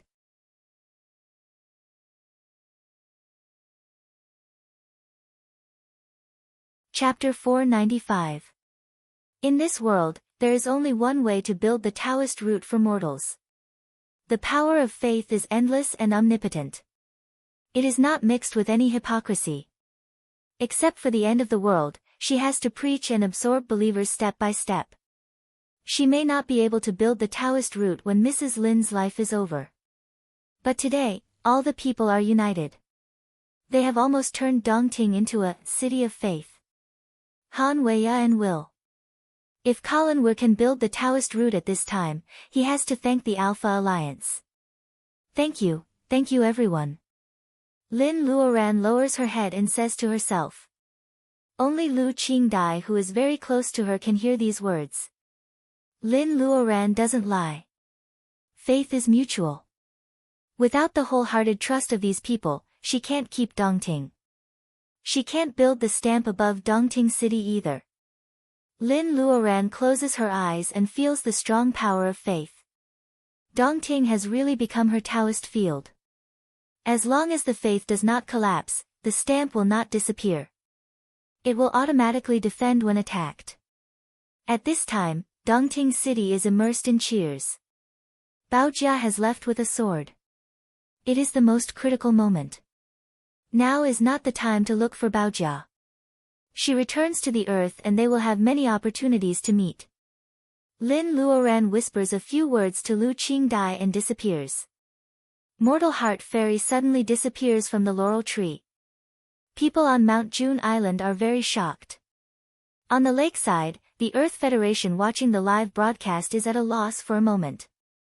Lu Qingdai feels that she is standing alone on the laurel tree and countless eyes are focused on her. She is so excited that her mouth is dry. Lin Luoran has gone to the Dragon Palace under Dongting Lake at this time. As soon as she appears in the main hall, Ma Shuangshuang comes to greet her. Aunt Lin. She knows clearly what happened on the shore in the Seaview Pavilion. Although Ma Shuangshuang has matured a lot in 5 years, the grand scene just now is enough to make her heart surge and she can't restrain her excitement. How's your brother and the others? Ma Shuangshuang nods and follows Lin Luoran all the way to the side hall. In a side hall, there are 3 luminous cocoons at this time. Ma Yiming is in the middle, Han Weiya and Colin are side by side with him. All 3 of them close their eyes. In fact, since the Alpha Alliance attacked Dongting City, this process of building the Taoist route has begun. She had rushed over just to carry out the last step. Lin Luoran takes out the small seal of the Dragon King and the golden booklet. She gave these 2 things to Yuan Yi, but the first apprentice left them in the 9th temple. Without the golden booklet and the small seal of the Dragon King, it would be troublesome for her to do these 2 things today. Seeing that the 3 light cocoons are solidifying, Lin Luoran sets up the golden book and the stamp of the Dragon King. She turns around and asks with a smile, how about it? Have you made up your mind? Ma Shuangshuang blinks, of course. He can be the first alien who can cultivate, but he will only be a servant for 100 years. Brother Colin feels that he is very lucky. Techniques should not be imparted randomly, and cultivators should not accept disciples randomly. The higher her cultivation, the more she could feel the omnipresent power of the law. The karma that the Buddhists talked about was actually very mysterious, but it really existed. She recalled what she had done in the past. Although she could not help but help others occasionally, she did not break the rules when it came to imparting techniques. If a person were to ascend to heaven, there would be no restrictions on helping friends and family to enter the Tao. The first apprentice, Yuan Yi, found the butterfly bush flower for her. He gave up the reward and only wanted to join the sect. The second apprentice, Zheng Tian, was an old acquaintance of hers for many years. He also helped the Lin family to succeed. It was not unreasonable to accept him as a disciple. Cui Wanlu was an old friend. Wang Miao Yi and her husband also took care of the Lin family when she was trapped in the blood pool underground palace of Jinling. Not to mention the brother and sister of the Ma family. Her brother Luodong made a promise in the past. Shaping the Taoist route for Han Weiya was to fulfill the promise with White Fairy at that time. Han Weiya took out the 10,000-year hollow azurite, which was very precious for alchemists. Lin Luoran gave the result first, but Lin Luoran had to pay back the cause. The most difficult thing is Colin. He has been wandering among the stars with them and he has always been sincere. If Lin Luoran still took care of him, it would be fine. However, the cause and effect of shaping the Taoist root are too big. Lin Luoran has to make him make a solemn vow to be a servant for 100 years after he becomes a cultivator. As Ma Shuangshuang said, many people would fight for shaping the Taoist root and being a servant for 100 years. Lin Luoran calms down her mind. She picks up the brush she has prepared for a long time. She dips it in ink and writes on the white paper of the golden book that she will exchange the power of faith for the mortal Han Weiya and the mortal Weir.